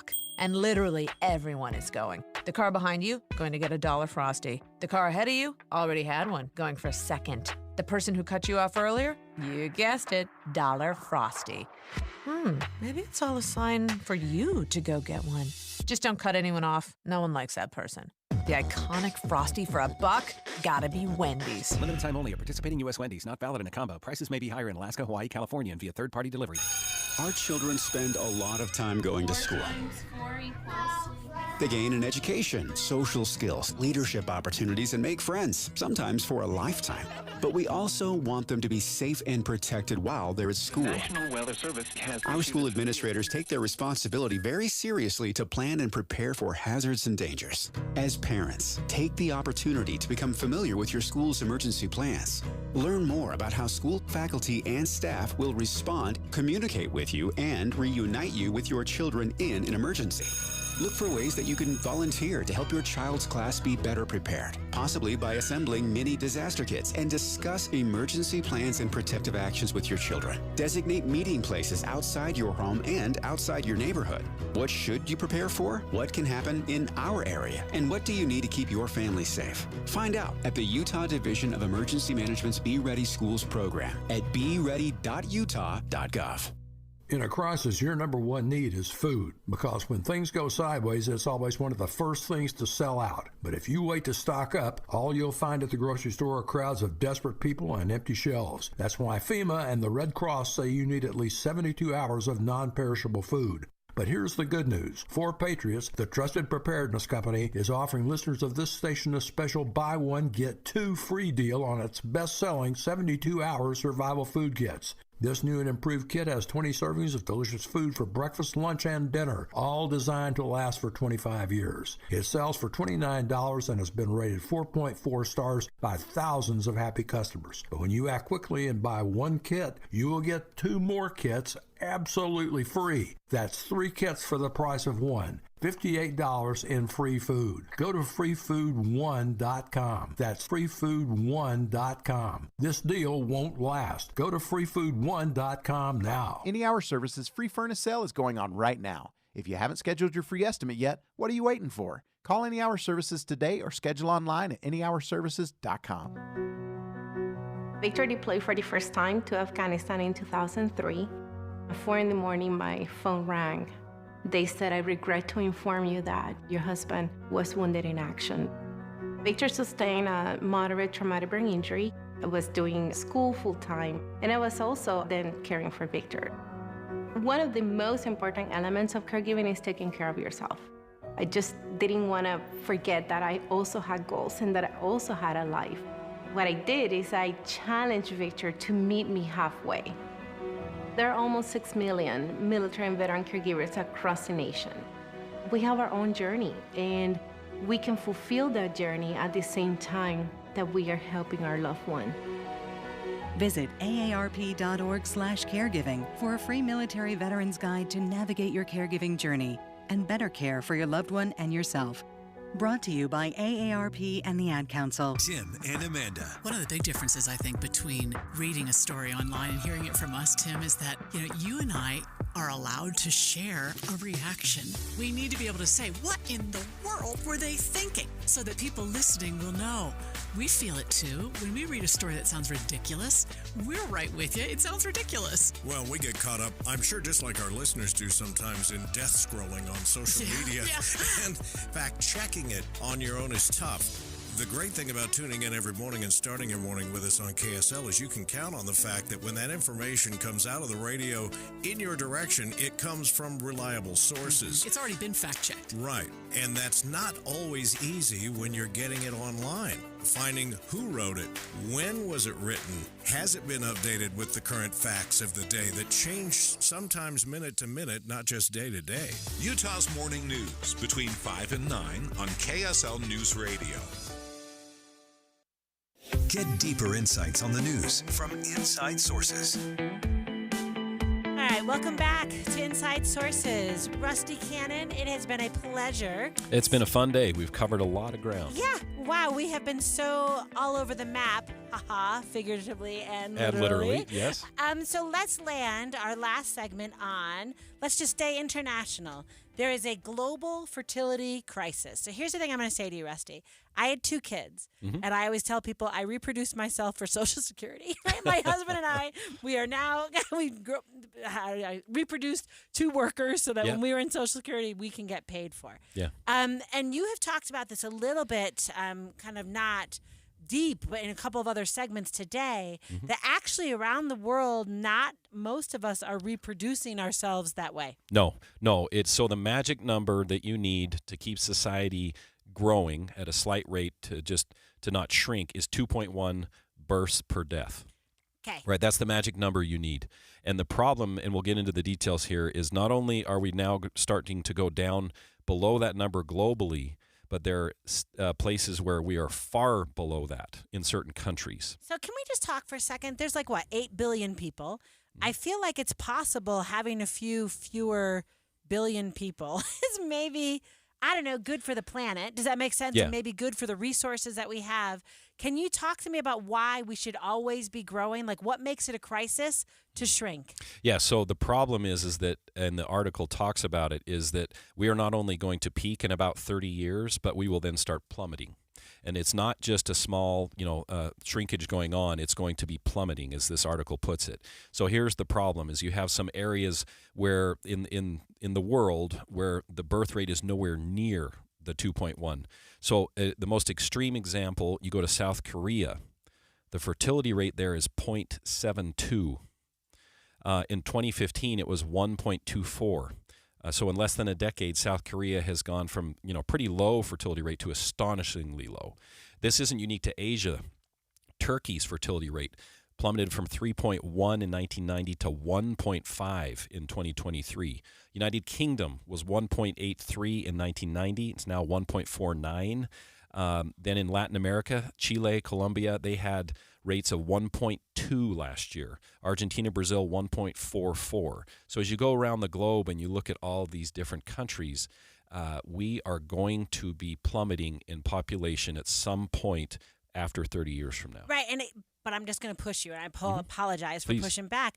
But why is plummeting a problem? So tell me, what is the consequences of having, a precipitous slope of going down of our population? I'm just kind of wondering, maybe that's a good thing to have fewer people. So that's a great question. The answer is it's bad, because what you need is a pyramid, if you think of it graphically, of population to pay for the needs of the other people at the top of the pyramid, right? Meaning, so if you have a much bigger population of young workers. So the top of the pyramid, by the way, is like age, right? Yeah, so exactly. You're not, Sorry, I meant go, age. go. Yeah, not income. It's Right. it's age, and so you want a lot of young workers to help finance and pay for the needs of the older population. What's happening now with lower birth rates is those pyramids are now turning into boxes, and then in the case of China, as an example, it is now an upside down pyramid. And that is when a society implodes, because then you don't have enough workers to pay for the needs of all the old population, and that's when you have massively higher taxes, and it just literally falls apart at that point. You can't function as a society. All right, so let's pretend, that's what you just said. Obviously, I started this segment with, I said, I reproduce myself, so when I get old, there'll be two people behind me. Yeah. But does it also kind of matter? So not just all taking care intergenerationally, Rusty, but doesn't it also kind of matter for labor? So I am thinking, if we have fewer people, could that be part of the reason why we have labor shortages? I mean, that's a great thing when you talk about unemployment, because it means unemployment's really low. Yeah. But maybe we don't have enough workers to do all the jobs that our society needs. So it's not even just about paying into a system that supports everybody, but it's about having enough pilots. Yeah, right? That's exactly. What I'm thinking. Go. Yeah, you need people to do the types of manual labor that, let's say, AI won't be able to do. There's no scenario where it's, like I'm using Star Wars. That's the wrong example. Or some futuristic movie where everything's done by AI and we just don't really have to do any work anymore, and so therefore we don't need as much population. There are just too many tasks that humans need to do physically to where you need some amount of population and some population growth to happen. And so one of the reasons this article talks about this might be happening as well is, especially in urban areas, it is so expensive to live. And this isn't just a U.S. or a Utah problem. There's many places, in fact, the article I think talks about Mexico City and a few other capitals where it can be pretty expensive to live and to raise children, and so that is a disincentive to have the children, right? And therefore, you see why people not only maybe make a social decision, but an economic decision of, listen, just I can't do that. I can barely sustain myself, much less marry and have children. Yeah, no, and I think it's interesting. There's a lot of conversations right now in politics, and this issue that we are raising is not necessarily a political one. But one of the things that we talked about earlier were like child tax credits. Does that make sense? Then we see a convergence on that policy. Both sides, Republicans and Democrats, are pushing some variation of having child tax credit, making it, how do I say, less expensive to have children? Yeah. So is the answer kind of, I tell my students this all the time, so correct me if you think I'm wrong, that tax policy can very much reflect, absolutely. our Absolutely, it can interest incentivize and what we need and what we're trying to incentivize. So is the reason we're seeing that in a nonpartisan way, because both of them have it, is because the United States is suffering, not maybe as bad as China, but having this precipitous decline? I think there's a case that can be made to where it's a good idea for that reason. I don't know if that's the reason they're proposing it right now. Gotcha. I just don't hear a lot of people talking about this. This is a very long-term and not conspiratorial, but it's just so far out there and so far into the future. It's tough to have a conversation about it. But as an example, so China, they abandoned their one-child policy where you used to only be able to have one child, and they now allow to have two. So the fertility rate increased from 1.57 in 2015 to 1.7 in 2016. But now, by 2018, the effect had disappeared and they dropped back to 1.55, lower than before they pulled the restriction. And then you have other governments that are also doing these types of things of tax incentives or things to incentivize. Time will tell to whether people would change their lifestyle decisions based on tax policy or otherwise. That's an open question. One that I love that was deep in this article. So tell me if you think, we talk about policy in the policy loop, right? And you always kind of say you will issue a policy and then there are unintended expectations, unintended consequences. Stuff comes back into the policy loop. And you're like, we didn't really mean to do that. And one of the things in the article talks about the fact that car seats are now required. So every single child has to sit in a car seat in a car until they are 12 years old. This is in the United Kingdom. Yeah, right, but I would argue in the United States, we've got rules about who gets to sit in car seats, right? Yeah. So you're right. The article's talking about the UK, but I would say that resonated with me here in our country. And the answer is I can't fit more than my two kids in my car. car. Yeah. Like, how big of a car do I have to purchase? Cars are kind of expensive, right? So what I'm going to do is only have two, so the sedan that I have can seat both of those car seats. You know, and the guy's like, I sat in the back seat with 4 of my siblings. And now I don't think they're arguing to not have safe driving for children. Correct. But a little bit, those kind of expectations, regulations, new safety guidelines might also be part of why people are having fewer children. Yeah, and this gets to just societal structure and how, I would say culture, right, is the culture of having children and or whatever size of family one wants to have. Is that changing? Is it different? Are we, that's an open question, and I think open to debate. Whether that is what needs to change to fix this problem is likely, but man, that's a tough hill to climb. Really tough hill. Rusty Cannon, it was a pleasure spending 2 hours with you, and I hope everyone who were with us in this conversation had a good time. Stay tuned. Jeff Kaplan's coming up next.